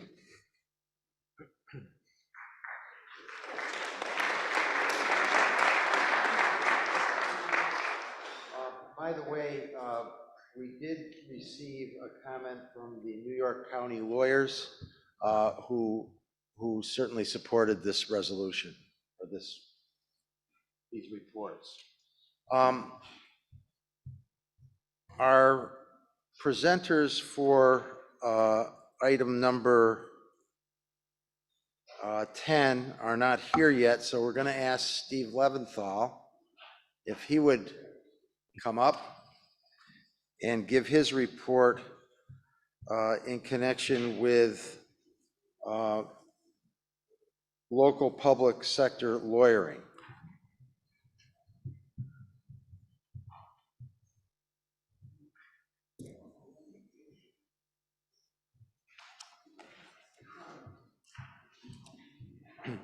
This is another task force that was formed by Sherry in June of last year, and Steve is going to give an informational report. There will not be a vote, and I think you'll find it informative. We heard it yesterday at the executive committee.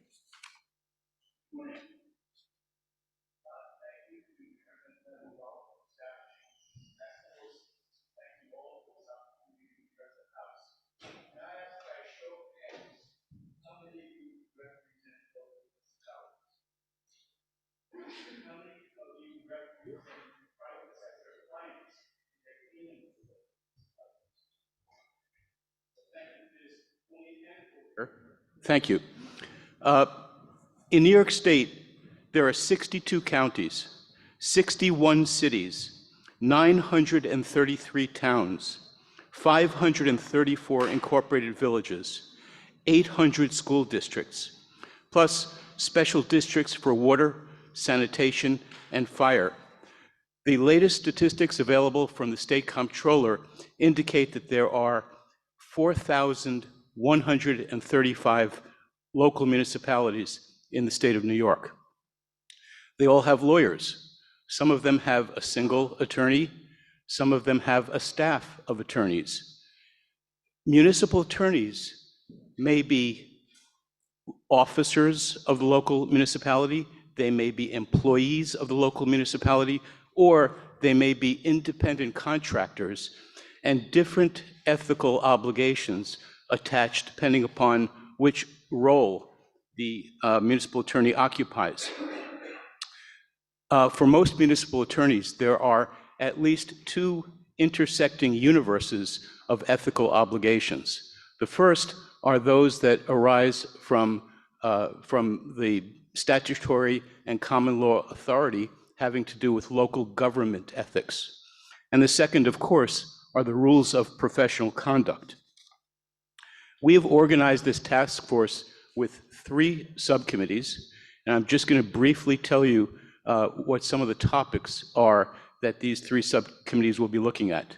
The first is organized around the constellation of issues that arise from the identification of a client.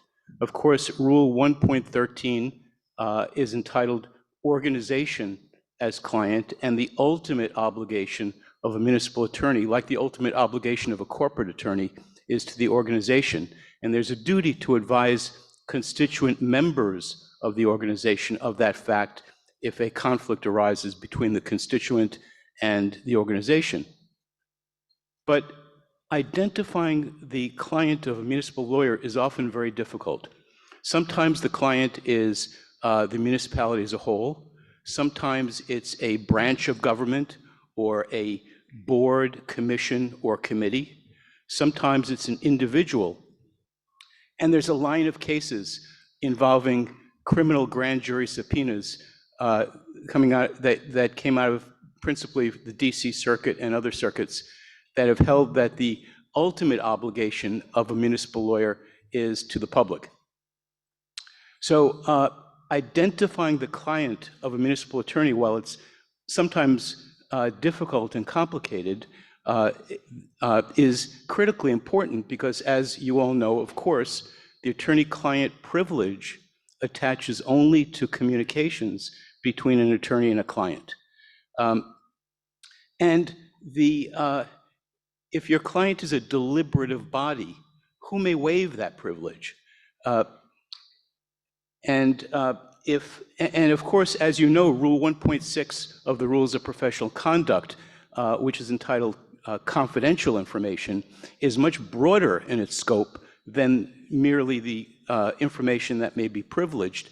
An attorney is prohibited from disclosing information that a client asks you to keep confidential or that may be embarrassing to the client. What if information that you obtained in representing a deliberative body may be embarrassing to a single constituent member of that body? What if, well, there are so many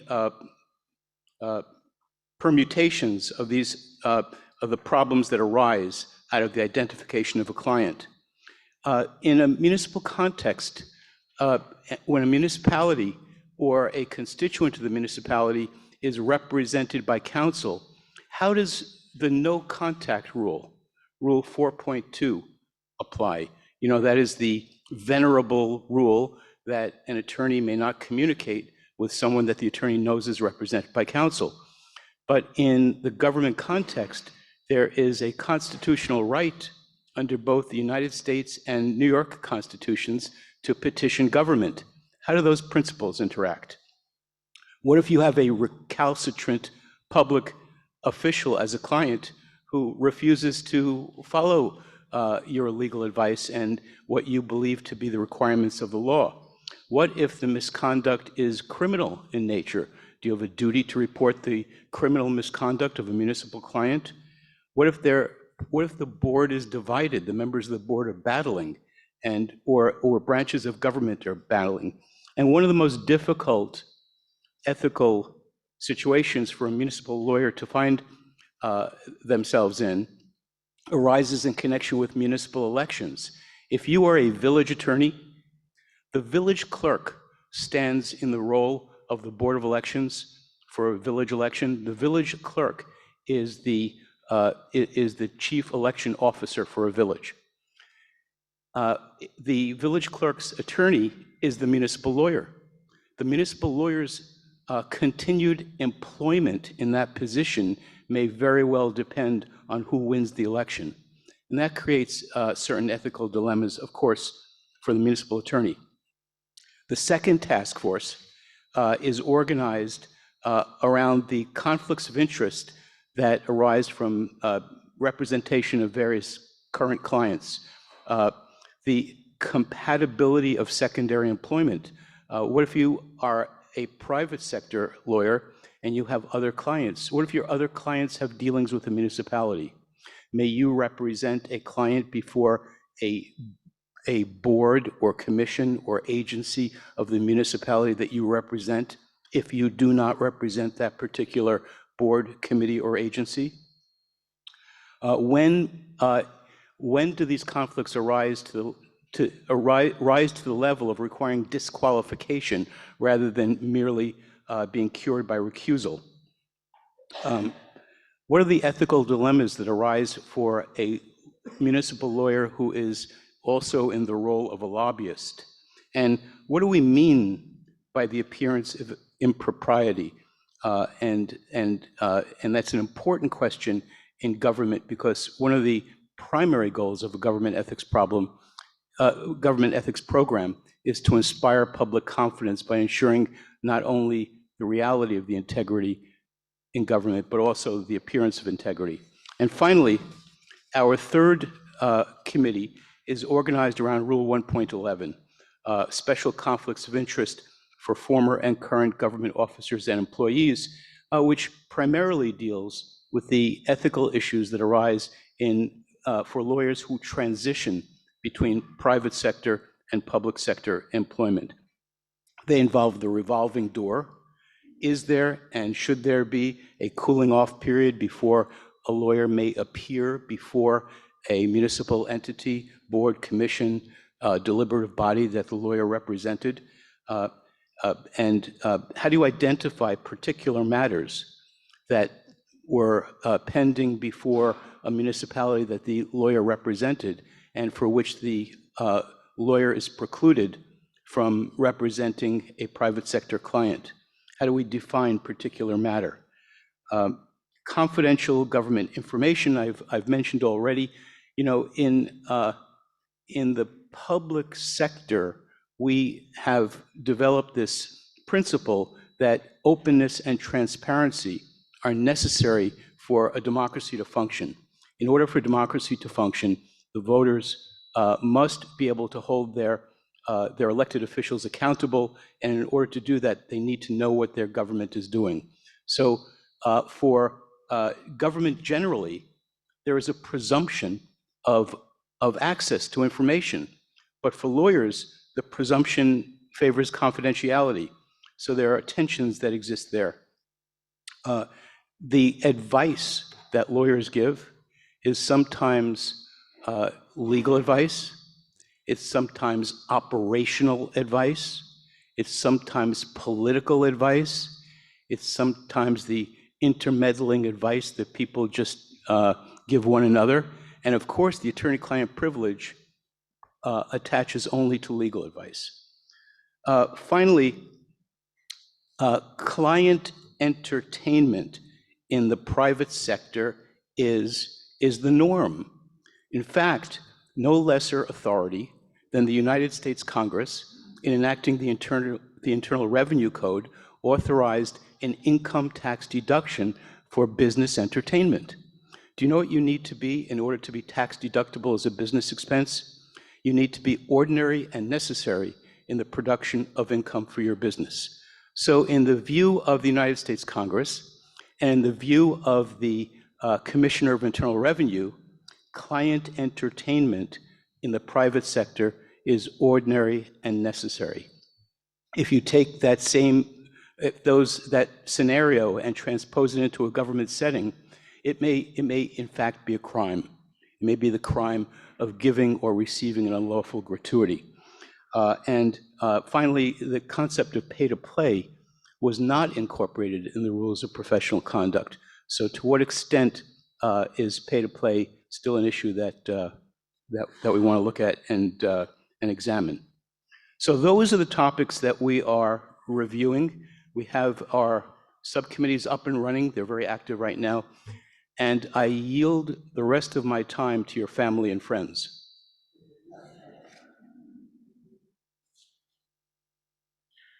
Thank you, Steve. Are there any questions before he gets back to his seat? Great.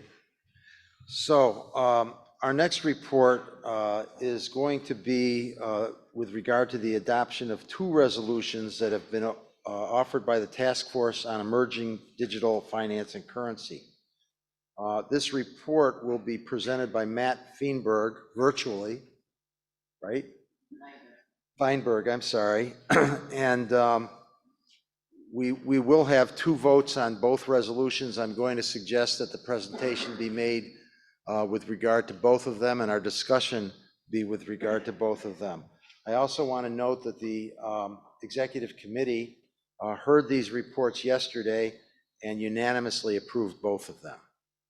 So, Matt. Thank you. Good morning or good afternoon, everyone. It's a pleasure to be here It's my first time addressing the House, and it's really an honor to be here and discussing such important topics. So I'll start off by saying I'm a member of the New York State Bar Association's Task Force on Emerging Digital Finance and Currency, which was created in June of 2022 to study and evaluate legal issues and questions surrounding the expansion and regulation of the digital finance and digital currency industries in the state of New York.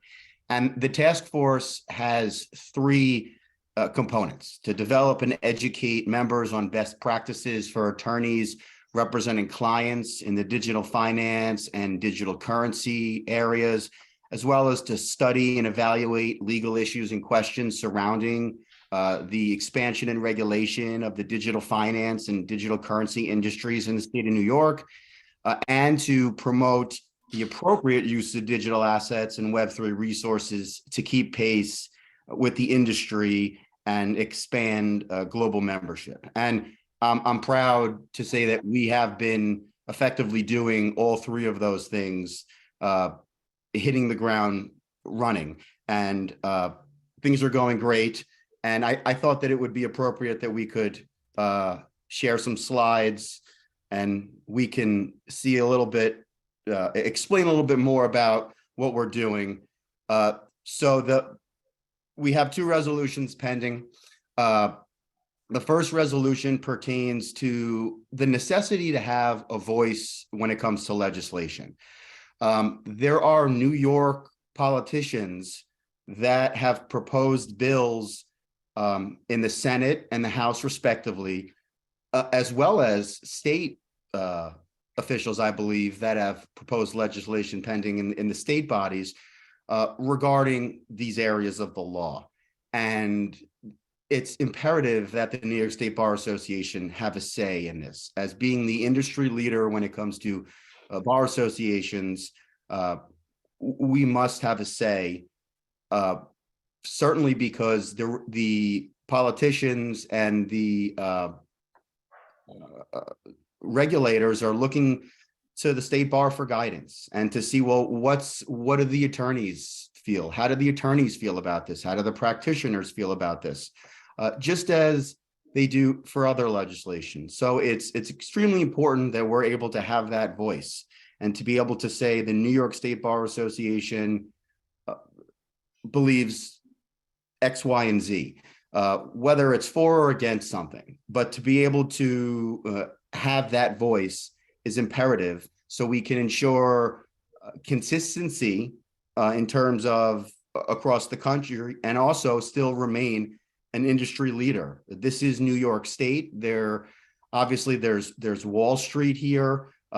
This is the hub of all business activity, and it's also the hub of a lot of activity regarding digital finance and digital assets. So it's imperative that we continue going out there and leading the way when it comes to bar associations, because that's how we can have a say in future policy, which right now doesn't really exist.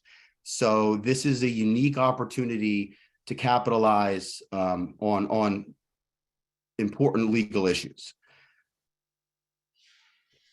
The next, I don't know if we want to go to the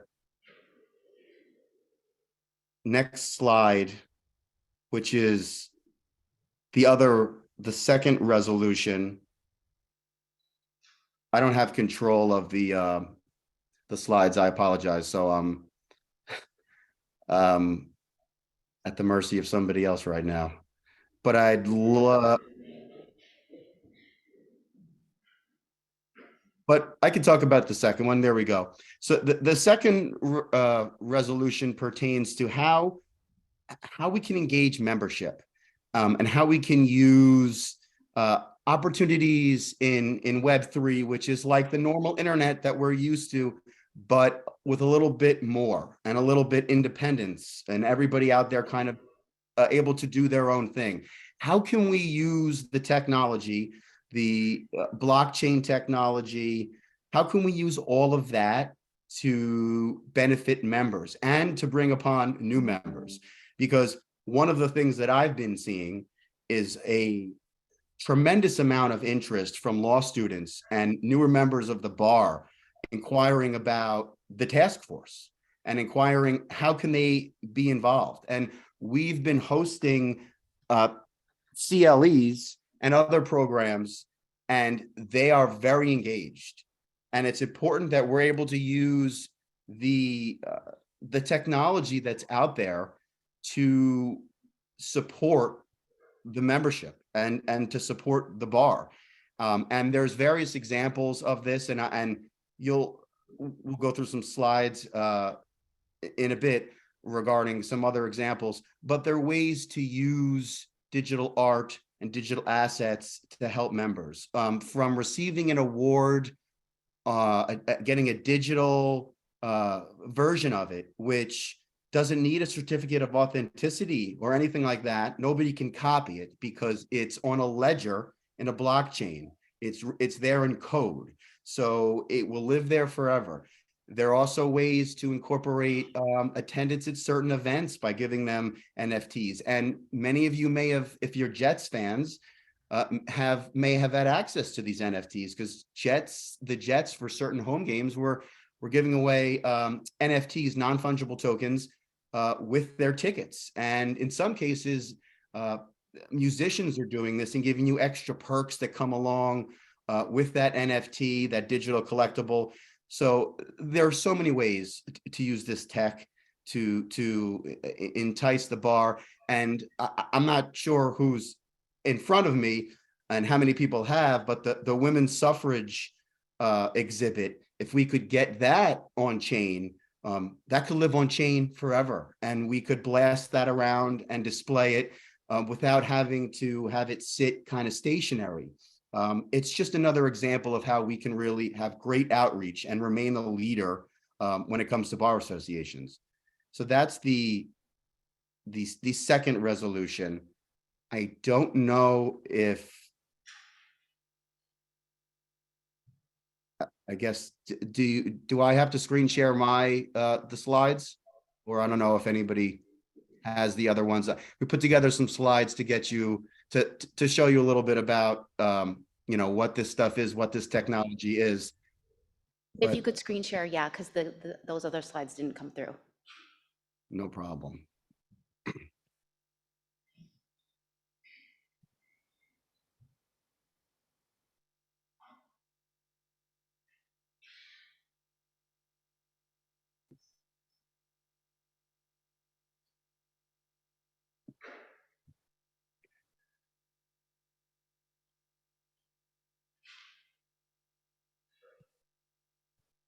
Okay, so hopefully everybody can see that.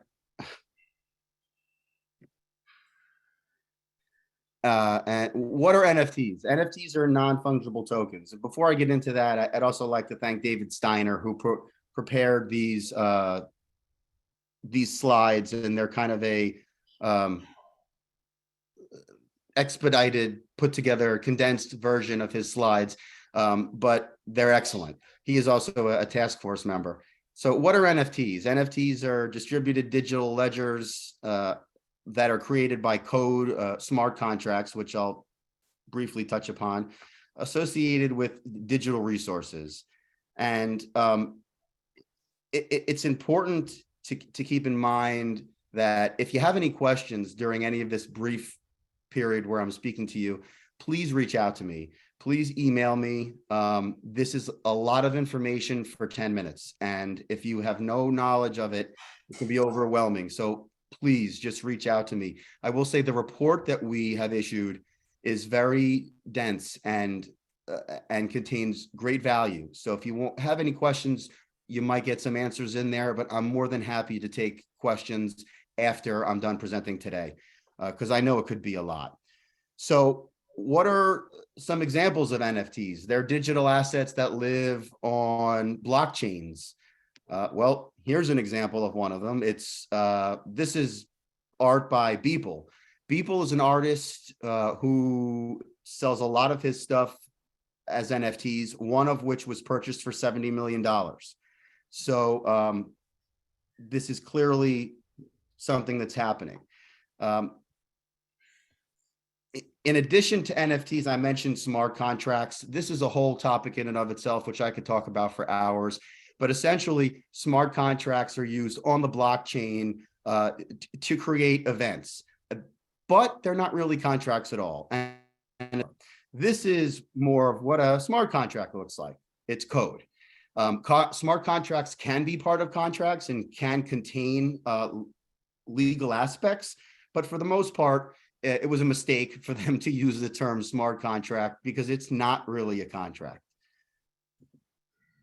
And there's the slide, not contracts, really code, but may contain contractual terms. And it's oftentimes used as a condition precedent for an agreement where you can program a smart contract that way.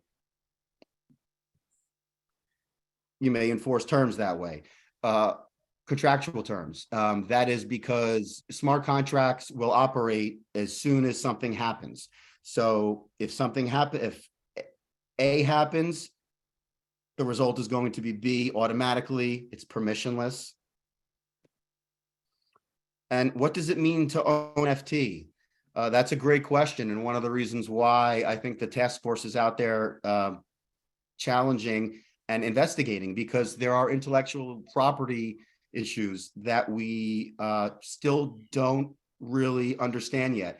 There have been some cases. There was recently a case regarding Meta Birkins, but this is still an unsettled area, which is really why we need to be here and be in the forefront. Here's another example of an NFT and what you can do when you could put it on a phone. This is a CryptoPunk NFT, which is one of the original non-fungible tokens that came out. And here's another example. Now, just imagine what the women's suffrage exhibit could look like with this situation. And it does look like I'm frozen, so hopefully you could still hear me. But these are just some examples of what we can do, what we could do with the tech, and what we can do to help promote the Bar Association, gain membership, and also really be a leading voice when it comes to policy. Because, like I mentioned, we are New York State. This is the State Bar Association, and our legislative leaders are going to look to us to provide guidance as to the laws. And I think we need to be there. And it does look like I'm frozen. Am I still able? Are you still hearing me? Yes. Okay, sorry, everybody. Okay, so with that all having been said, there are two reports which we wish to pass on. And so I would entertain a motion for the first two resolutions. The first resolution. It's been moved and seconded. And the second resolution, so moved. Second, discussion. I'm sure there'll be some discussion. Sarah Gold. Good morning. My name is Sarah Gold. I appear as a member at large from the executive committee. I move in support of these two resolutions, primarily because I know for a lot of people in this room, you may not have understood any of what was said, and that's okay. You know, you're here to learn. This is part of why the resolution is being made. You know, this is going to attach to every part of the practice, whether it's banking or corporate or states or intellectual property. It's coming, and we have to be ready for it. If we don't have the privilege to stay silent in these matters and expect to be relevant both now and in the future. Thank you. Thank you, Sarah. Simeon, before you speak, Peter Kiernan has requested to speak via Zoom. Peter, are you there? Apparently not. Simeon. Oh, okay. Oh. Should I wait for Peter? Peter? Can you hear me? Can hear you now. Sorry, well, thank you. I just wanted to speak very briefly to the issue of regulation. I believe it was 2015, the state, in what I considered an act of real arrogance, created what was called a bit license, which would require any cryptocurrency entity doing business in New York State to have a crypto license or a so-called bit license. And I represented at the time one of the largest cryptocurrency entities in the country, and we applied for a bit license and in fact were awarded the very first one ever given. But it was a very arduous process and a great expense created for the client. And when and we got the impression as we went along that the regulators were just making it all up as they went along, and I believe they were.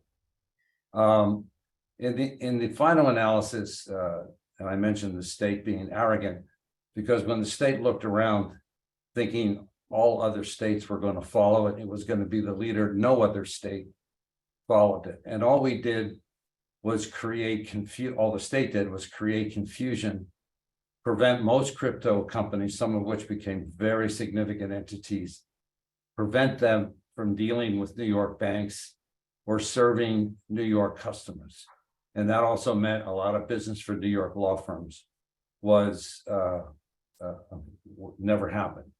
So my point is that the resolution is not clear to me whether it's calling for state regulation or federal regulation. I very much endorse federal regulation. I really think it's a mistake for the state to regulate here and create confusion.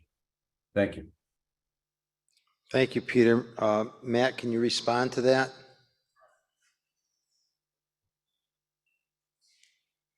Okay.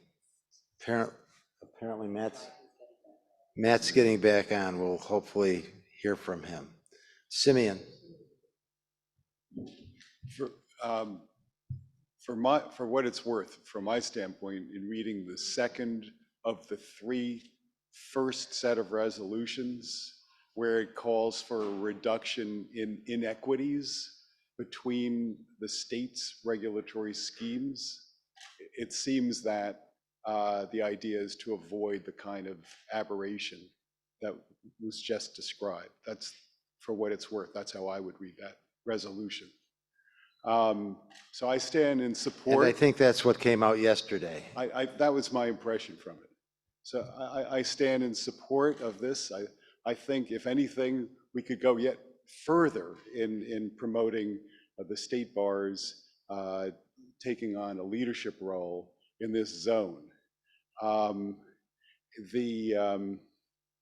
have to say, for years now, I've been hearing these terms like, blockchain is a distributed ledger, or there's decentralized and transparent and immutable transactions happening. And basically what we've got is a new system where value, digital banking value, is placed in something, Web3, the metaverse, blockchain, whatever it is. And what it means that I don't think we really, or I certainly didn't appreciate, is when you have something that's decentralized and you got a bunch of different machines that are running it without a particular head, that's a little scary.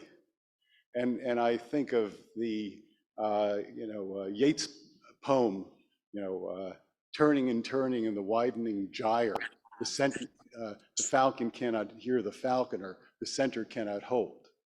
Mere anarchy is loosed upon the earth.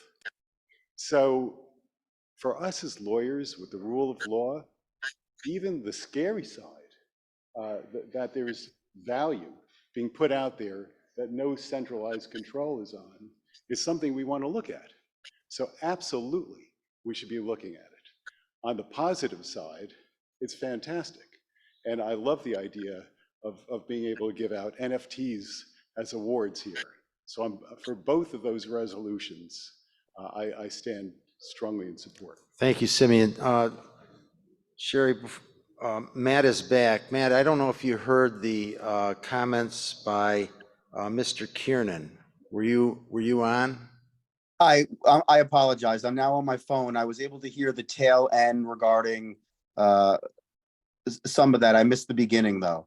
Okay, so Mr. Kiernan's question, correct me if I'm wrong, is whether you're asking for federal or state regulations. Well, I think we're still determining that, and I think that's part of the task force right now. Is figuring that out. And probably I would say both. And ideally, what we would love to see is uniformity, but we just don't have that. So I think working wherever we can now, whether it be at a federal level with our New York delegates, who we have members of, Senator Gillibrand has a bipartisan bill in the Senate for stable coins that stalled out a bit, but still she's obviously very involved. We have various members of the House that have penned legislation, Representative Richie Torres, Representative Johnson, I believe. There's a bunch of them. So I think it's both. But because we are New York, because this is New York, obviously state legislation is going to be important as well. We have the Attorney General here. We have the State Attorney General. We have the Martin Act. You know, we need to have state laws, in my opinion, and federal laws. Obviously, where they're not conflicting with each other, but I think it's important to study both because right now it's just very much unsettled. Thank you, Matt. President Levin Wallach. Hi, thank you. And obviously I stand in support of the motions on the floor and this report and the work of the task force. And what I'd like to add to this discussion is the importance of us having a voice in the discussion. This is being discussed every day in every area of practice. And so whether it's state or federal, we need to be in the room. We are being contacted and asked to be part of the discussion. The task force is made up of experts in the field.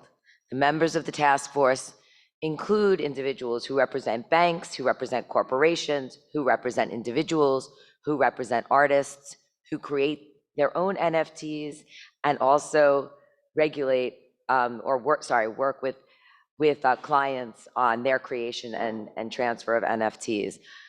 So we also have on the task force individuals who work for big firms, small firms, and just about every large firm out there. If you look at the material that was provided on the April conference, every large firm now has a crypto practice. And so for us, it's most important that we engage in this space. And on the side of what it can do for us, what it can do for our membership, the idea here is to use the technology to advance us, to make us relevant to those young lawyers and practitioners across the world that we keep talking about we want to be relevant to, because they're working in this space and they're engaging in this space every day. I believe it is something about 85% of all Gen X, and about 90+% of all Gen Z are what they call gamers. Doesn't mean they play games. It means they operate in the digital space in one way or another. So this is our future. And we have lots of opportunities within the material that we have in the Bar Association to share that material using this technology so we will all better understand it. And so I stand in support of these resolutions. Thank you. Thank you, Sherry. Hermes Fernandez. Thank you, Mr. Lewis. Hermes Fernandez from the 3rd District. I just have two smaller points. One, and I think this kind of relates to things that have been said previously, and I'm not sure this is actually in order, but the report twice uses the term democratization in discussing this process. Otherwise, it talks about decentralization, and I think the appropriate term in all circumstances is decentralization in the report, not democratization. I would hope the task force would amend its report to accept this as a friendly amendment to make those changes. It comes up twice. I think the same sentence is used twice in the report. The other thing I bring forward is in terms of the resolutions, which I think I generally support, I think this has been an excellent process, is I'm not sure that we need in the first resolution, and it would be the first resolved paragraph, that Bar Association supports prioritizing consumer and environmental protection while balancing and encouraging the growth. I don't know that we're up to a point to, at least for me personally, to encourage the growth of something that we really don't know where it's going. I think this simply said while balancing the growth of well-regulated digital finance. I think that the resolution makes more sense in that circumstance. So I would offer that as I don't know if it's a friendly amendment, but I would offer that as an amendment to delete the words "and encouraging." So Matt, there's a couple of slight changes that have been offered here. And the question is whether you would accept them as a friendly amendment on the first Absolutely. resolution. Yes, You would. yes, I would. Thank you. Great, thank you. We have a question from on the virtual, from a virtual attendee, a strange name, Norman Effman. Norm? Thank you, Chairman. What I was, I stand, or I sit right now in favor of the report. I'm still trying to figure out what a certificate of deposit is, so that's where I stand. You know, and I'm a pre-Broomer generation, so it's a little bit difficult to really comprehend all of this.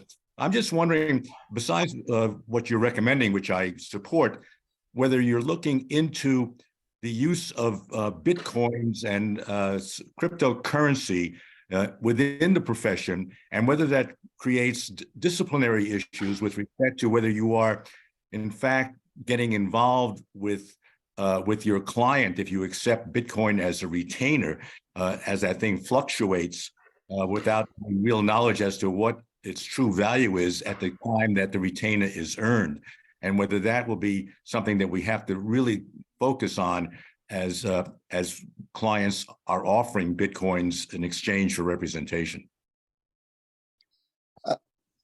Absolutely. I met with the committee regarding professional discipline regarding that very subject. I wrote an article regarding it and regarding the rules and you know, whether it's permissible to accept crypto and whether it's permissible to accept crypto as a form of advanced payment. And I had a great conversation with the committee about how those points are extremely important and need to be clarified. And, you know, the as far as I know, the committee on professional responsibility and professional discipline is looking into it. Because I think we do need guidance there. And I think that's very important because my personal reading of it is if you're going to be accepting cryptocurrency as payment in advance as a retainer, you're basically doing business with a client, which is prohibited. There's an exception. It's I think it's 1/8. But yes, that's certainly an area that I'm fascinated with, and I think is very important. And there are other ethical issues that must be dealt with, because as we practice in this area, whether we like it or not, and whether we're for whether we practice it actively in the field, if you're, say, a trust and estates attorney or a matrimonial attorney, and you have nothing to do with any of this stuff, you're going to have clients that have stuff that the spouse had stuff. You want to find it. You want to know how much it's worth. Somebody passed away. This person's inheriting a bunch of digital assets. They come to you. They want to know what to do. So these are all very important issues that need to be tackled. And yes, and we are the New York State Bar Association, the leader, and we're out there leading the way. And I look forward to helping tackle those very questions. Thank you. Thanks, Matt. Is there any further discussion with regard to the first resolution?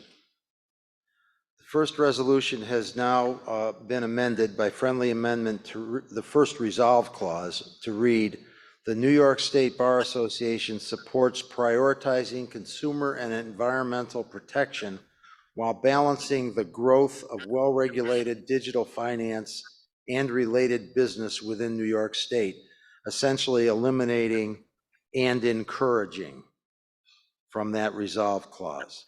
Secondly, the report has been amended by friendly amendment to eliminate the word democratization in 2 instances and to change it to decentralization.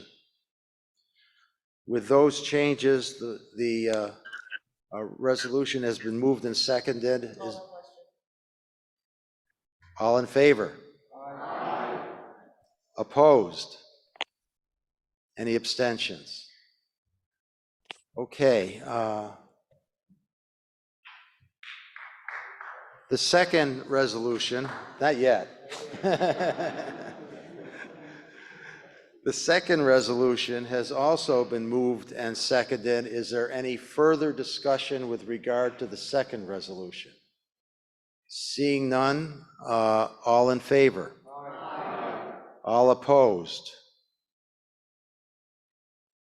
Any abstentions? Passed. Now you can applaud.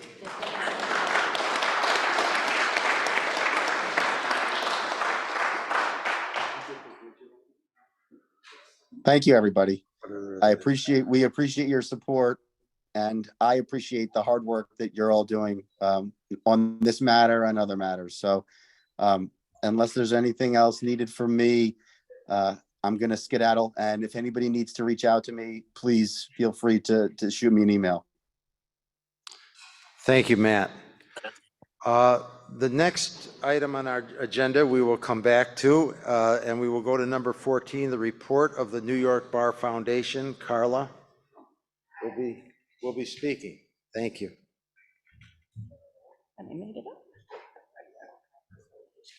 Good morning, everyone. I'm so happy to be able to still say morning. It's really great to see everyone in person today. This is my report to the House of our activities since the last time I reported in January. So first, I'd like to thank each of you, our fellows, the NYSBA sections, the people that we partner with. Thank you for your support for the work we do at the foundation. I'm happy to report that we had a very successful inaugural auction during the gala. Not only was it fun, but because of your generosity at the auction and during annual meeting week, we raised more than $100,000 to use for the grants that we make. Following the gala, we also had a very successful virtual annual meeting of the fellows, where we honored Susan Lindenauer and Michael Getnick. I'd like to thank President Sherry Wallach for the opportunity for the foundation to participate in the gala this year. I'd like to thank the Honorable Cheryl Chambers for all her hard work putting together this auction. This partnership supports the foundation's efforts to raise the needed funds that help people throughout New York State who desperately need access to legal services and assistance. To that end, one of the most important activities since January was our annual review and allocation of our grant funds. At the January meeting of the Foundation's Board of Directors, we approved more than $600,000 in grant allocations, funding 95 programs spanning all of New York State. This year, every single judicial district received at least one grant. In addition to the organizations across New York State, the Foundation's grant making supported the good work of this Bar Association, funding several programs ranging from a mock trial program to attorney wellness. These grants are critically important. In addition to the support of the Bar Association, they fund programs related to access to services in education, elder law, domestic violence, racial equity, Veterans Matters, and Family Stability. I'd like to share a story with you about how one of our grants helped a young woman from Buffalo. I think there's a slide to this. I don't know who's doing this. Aha, okay. Megan, a 16-year-old young woman, was referred to Buffalo's Family Justice Center. Oh, I see it, okay. Sorry, all this technology. Was referred to Buffalo's Family Justice Center. Her parents lost custody of her, and Megan lived with her grandmother. But that arrangement was no less abusive than the arrangement with her parents. Her grandmother allowed her father unsupervised visits, even though he still struggled with addiction and behaved erratically. Worse, she allowed Megan's uncle to have access to the home and access to her where he sexually abused Megan. When she told her grandmother about the abuse, the grandmother told her she was lying, and after she ran away, the police returned her to the grandmother's home. She was then connected to the Family Justice Center for assistance. With their help, they helped her file for and obtain a permanent order of protection to protect her from any further abuse. They also helped her address the issues that resulted from the abuse, how it affected her ability to live a normal teenage life. And then they did something really remarkable, which is the picture that you see here. Megan was not able to plan or even think about a prom. So the Family Justice Center put together a prom care package for her so that she could, in fact, participate in this teenage rite of passage despite all she'd been through, to help bring a little bit of normality to her life. The work of the foundation makes a difference to the lives of so many. Here's how you can help. Can I have the next slide, please? If you've been nominated as a fellow, please consider and accept this distinguished honor. If you're currently a fellow, think about moving to the next circle of giving. Consider the foundation's Legacy Society, or consider establishing a fund in your name or in honor of someone. You could donate by using the QR code that you can see up at the screen. I would like to end my remarks with sharing some very amazing news. Could I have the next slide? Next slide. I'm pleased to announce that during today's board meeting, the foundation will ratify the establishment of a new restricted fund. Many of you may know Professor Merrill Sobey of Pace Law School. Professor Sobey specializes in family and children's law. He teaches jurisprudence, children in the law, advanced family law, and comparative family law. He has authored 2 books, New York Family Court Practice and the Creation of Juvenile Justice, A History of Children's Law, and has published the official McKinney's commentaries to the Family Court Act and Domestic Relations Law.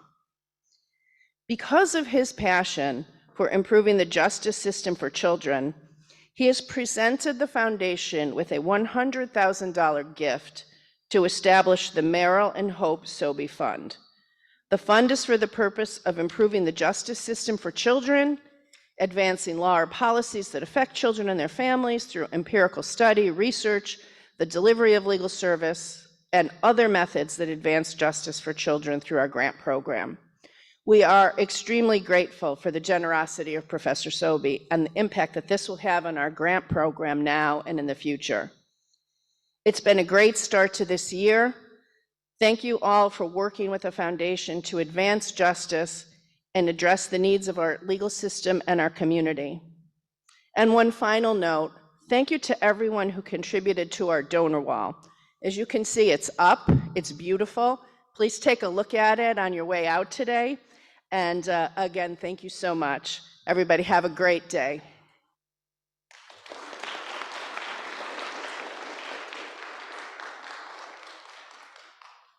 Thanks. Thank you very much for the report. We're all very interested in the success of the foundation. The next report is what I think is, if not the most important, one of the most important reports that we'll get. It has to do with membership. And I know that Michelle Will Grube. Is that, am I close? Yeah. All right, I've only known you for about, I still don't know how to do it. And she will give a report, which we should pay pretty close attention to. Good morning. How nice that you're running early today. When I'm the last thing between you and lunch, possibly? All right, so I'm here to talk about membership, and I know I'm talking to people who also believe in membership, but I think it's important for me to get the information to you to bring out to your people and hopefully encourage more people to join NYSBA. So today my report is really about stats and surveys. So we survey people who leave, and we survey our current membership to determine what we're doing right, what we're doing wrong, and what we need to do. So I've got some slides, and here we go. All right, so the good news is that we are doing pretty well between 2022 and 2023 with regard to membership, that we've only seen a slight decrease, and we have a good amount of time to make up this decline. While we're always concerned about the decline, we are constantly working to encourage membership and to maintain and retain our members. The other thing to know, though, I'm going to say as we talk about decline, is that our membership is actually only 15% of attorneys admitted in New York. 15%, that's not an April Fool's joke. So that means that we have a really well-stocked pond of fish within which we can catch new members.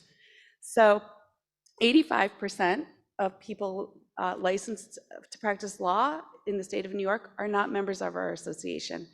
And so all of us need to be aware of what we can do to invite our colleagues to join and to increase membership. And we see that as a great goal. We see that as a great opportunity. So Clotelle's going to talk about why members are leaving. In response to, good morning, everyone. Clotelle Drakeford, you didn't get, I think, introduced. So let me introduce you to my co-chair, Clotelle. Hi, good morning, everyone, and happy Saturday. In response to the surveys that were conveyed or relayed in 2021 and 2022, we got some really good feedback, and there were 3 top reasons that attorneys indicated that they were no longer going to remain members of the New York State Bar Association. The first was they were simply no longer practicing. So we're talking retirement, we're talking lifestyle changes. The pandemic obviously impacted people in different ways. There were also financial constraints that were relayed. So with respect to the no longer practicing response, 14% in 2021 indicated that they simply were no longer going to practice law, and that increased to 26% in 2022, which we find does have an impact with respect to our baby boomer demographic. As it relates to financial constraints, that was the leading reason in 2021, with 33% of the respondents stating that that was their primary reason. We anticipate that this is still pandemic-based and related in terms of repercussions of the pandemic. In 2022, that has decreased to 19%, and respondents are stating that, the waiver program for dues is certainly a concern that people are not aware of that. With respect to the third top reason, the response was people disagreed with the organization's political and social views. In 2021, approximately 24% of respondents stated that they were dropping their NYSBA membership based on disagreement with stances that NYSBA has taken when it comes to political and social viewpoints. During the 22 survey, that number decreased slightly to 14%. However, this is still a concern, and what I pointed out in yesterday's meeting to the executive committee, in my personal opinion, this question actually should be framed as taking a position with respect to NYSBA's political, not political, but actual policy stances. In my view, this question was not framed in a way that would engender a response that is not accurate, actually, with respect to whether we're taking political or social views and positions. Absolutely. So giving the specificity in terms of what members were stating in response to the survey as it relates to the disagreement for political views, the association has moved away from supporting the rule of law and the interests of New York lawyers. It is spending too much time on partisan political agendas, quote unquote. It has been a tough year financially, and I forgot to renew. I also disagreed with some of your views. I do not feel it is ethical to choose a political side as the NYSBA has done. Another one, the association supported too many liberal positions which diminish the support for our laws. Secondly, the dues for membership do not offer adequate comp for the cost of CLEs and books. With respect to not practicing, there are still interesting programs, but it doesn't make sense economically to renew after retirement. And then another with respect to does not make sense financially. I work for a not-for-profit legal services organization. The CLE programs offered by NYSBA tend to be much more expensive than other organizations. Although appreciative of membership, I cannot afford almost $300 for services rarely used. In addition, other bar associations, have lower membership fees for similar benefits. And one other that I would point out that members noted, that there's a complicated due structure that we need to address. I paid $250 for memberships to the New York State Trial Lawyers Academy, and all CLEs are free of charge. Why would I spend any money on the NYSBA CLEs? So as you can see, we have some things to work on and to look at and to consider. The good news is, I would say, more people are likely to complain than to say the positive, and we do have a lot of positive here. So why are members staying? Members are staying because more than 62% of members are pleased with their membership. They know what we know, right? NYSBA is the place to be. 73% of the respondents found their membership in sections to be valuable, to be very valuable. So that's also great. We know the sections are the lifeblood of our association. 59% of the respondents believe the dues pricing is fair and competitive based on what they receive, and 88% of our members responded that they are satisfied. So there are definitely positives. Just for some positive comments here, it's interesting that the surveys go out to the group of people and you get both sides of every coin here.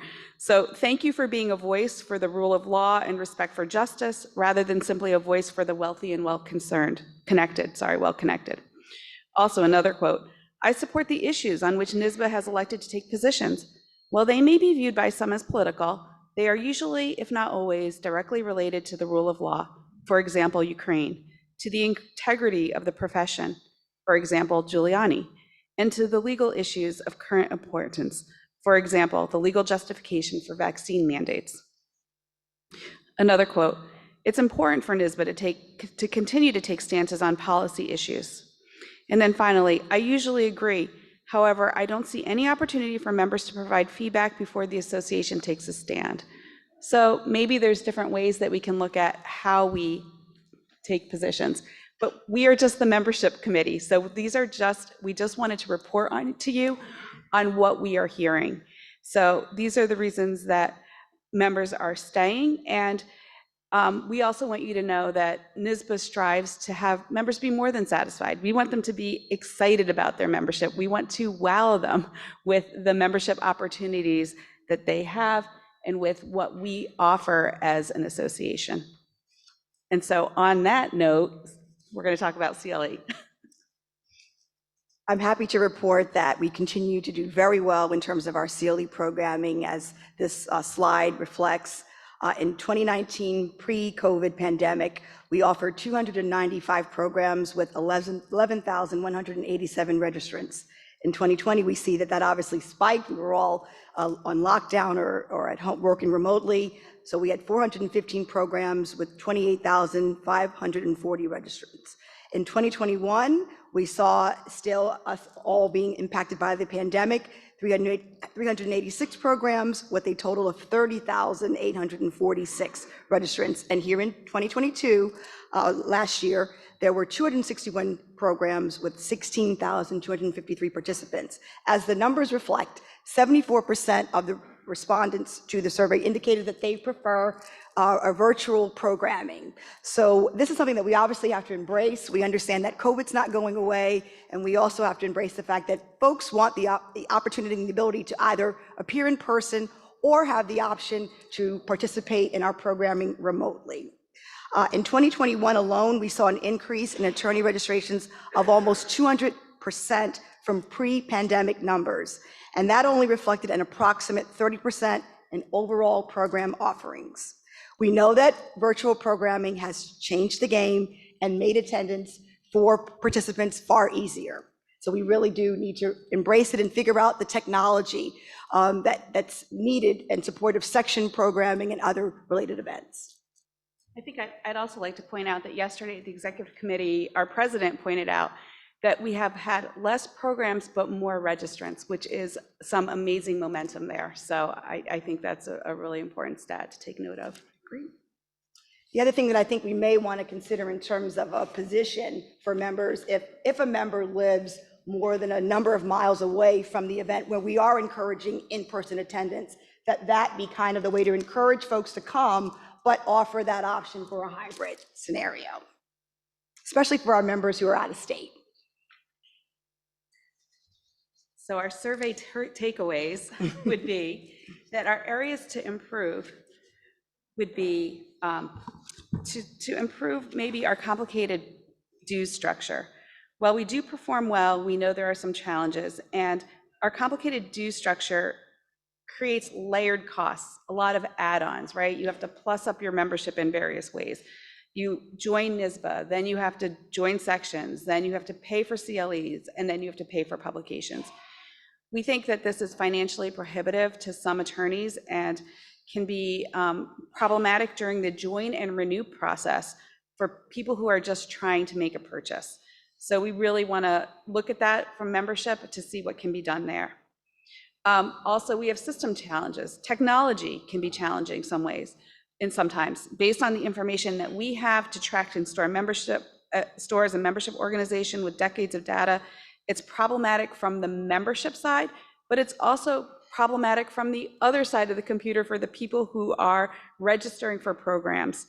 We've heard that people have a difficult time trying to register for programs and major programs such as the annual meeting, that unfortunately our website can be clunky at times and that it's hard for people to use. We want to make it easy. We want people to be able to click, register, and go.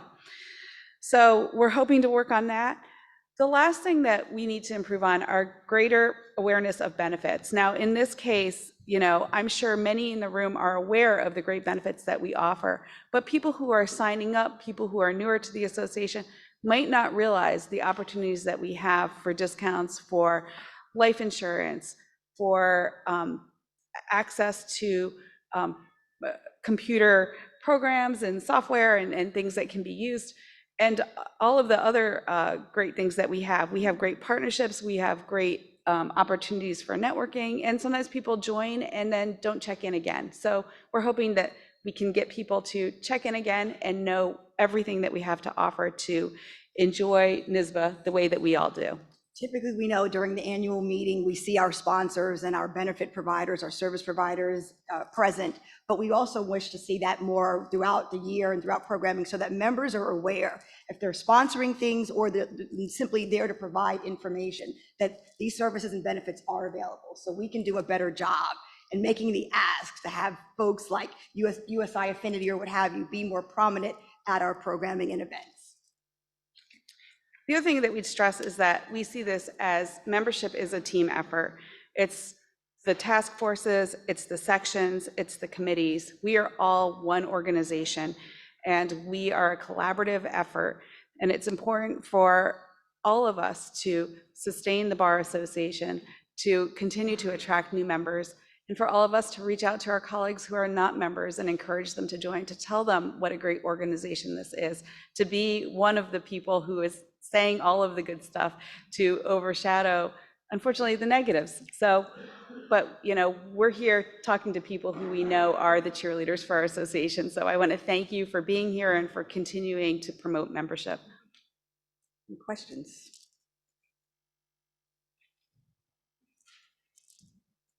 Are there any questions with regard to membership? Thanks very much.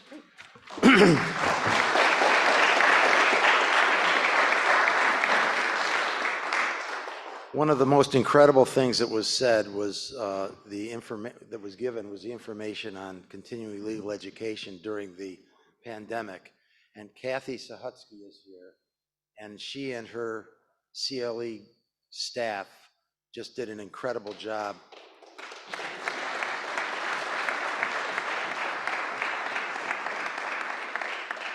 And she is absolutely invaluable. And there she is. We're down to administrative items. We have 4 administrative items today, 2 of which are going to require House action. The first item is to approve the designation of delegates filed by the county and local bar association for the coming year, the year 2023, 2024. Do I have a motion to approve? Second. Any discussion? All in favor? Great. The second issue is, administrative item, is to approve the filed roster of House members for the 2023-2024 association year. Do I have a motion? Is there a second? Any discussion? All in favor? Any opposed? Now, the third is a little different. We had an elected delegate, Alan Crawford, who was from the 13th Judicial District, resigned from the House of Delegates in March. The Vice President and the remaining elected delegates from the 13th District have nominated Ellen Soren to fill the vacancy. What we need now is a majority vote from the elected delegates only who are in attendance. So if you are not an elected delegate, don't vote. So amongst the elected delegates, all in favor of electing Ellen Soren as a replacement for Alan Crawford in the 13th, please say aye. Aye. Are there any are you all elected delegates? Are there any opposed? Carried. The last administrative item is an opportunity for me to ask Domenick to come to the podium. And this is my last House meeting, and I have to tell you, it's really been a pleasure. It's been, we've had moments of excitement, and all of this was promised to me by Vinnie Doyle, who told me that there would be these moments. But in any event, I have to say before I hand the gavel to Dom is that there's been so much help. Pam is up there, and she's incredible. David Miranda's up there, the entire staff. When I see Tom Richards here, these people, I talk to these people every day. And just to be a little informal, I can be sort of a pain in the ass. So they've had to put up with me, and I appreciate the fact that they did. In addition to that, working with Sherry and Taya and Domenick has been a real pleasure. And Domenick is now the president-elect designee, and congratulations. Thank you, sir. And I turn this over to you.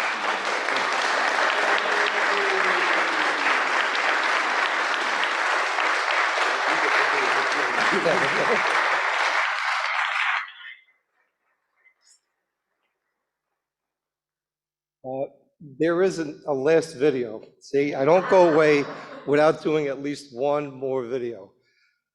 There was some sound to this, but we cut it out because it was not exactly what I wanted. But what Clint Eastwood, first of all, we couldn't find someone that actually looked like me. What I was told is that the best view would be Clint Eastwood. I don't know if that's true, but in any event, what he says in that skit is that there is a new sheriff in town. So with that, may I please have a motion to adjourn? All in favor? Any opposed? Any abstentions? Are you sure? We'll go on forever. See everyone in Cooperstown. The meeting is adjourned. Dominic.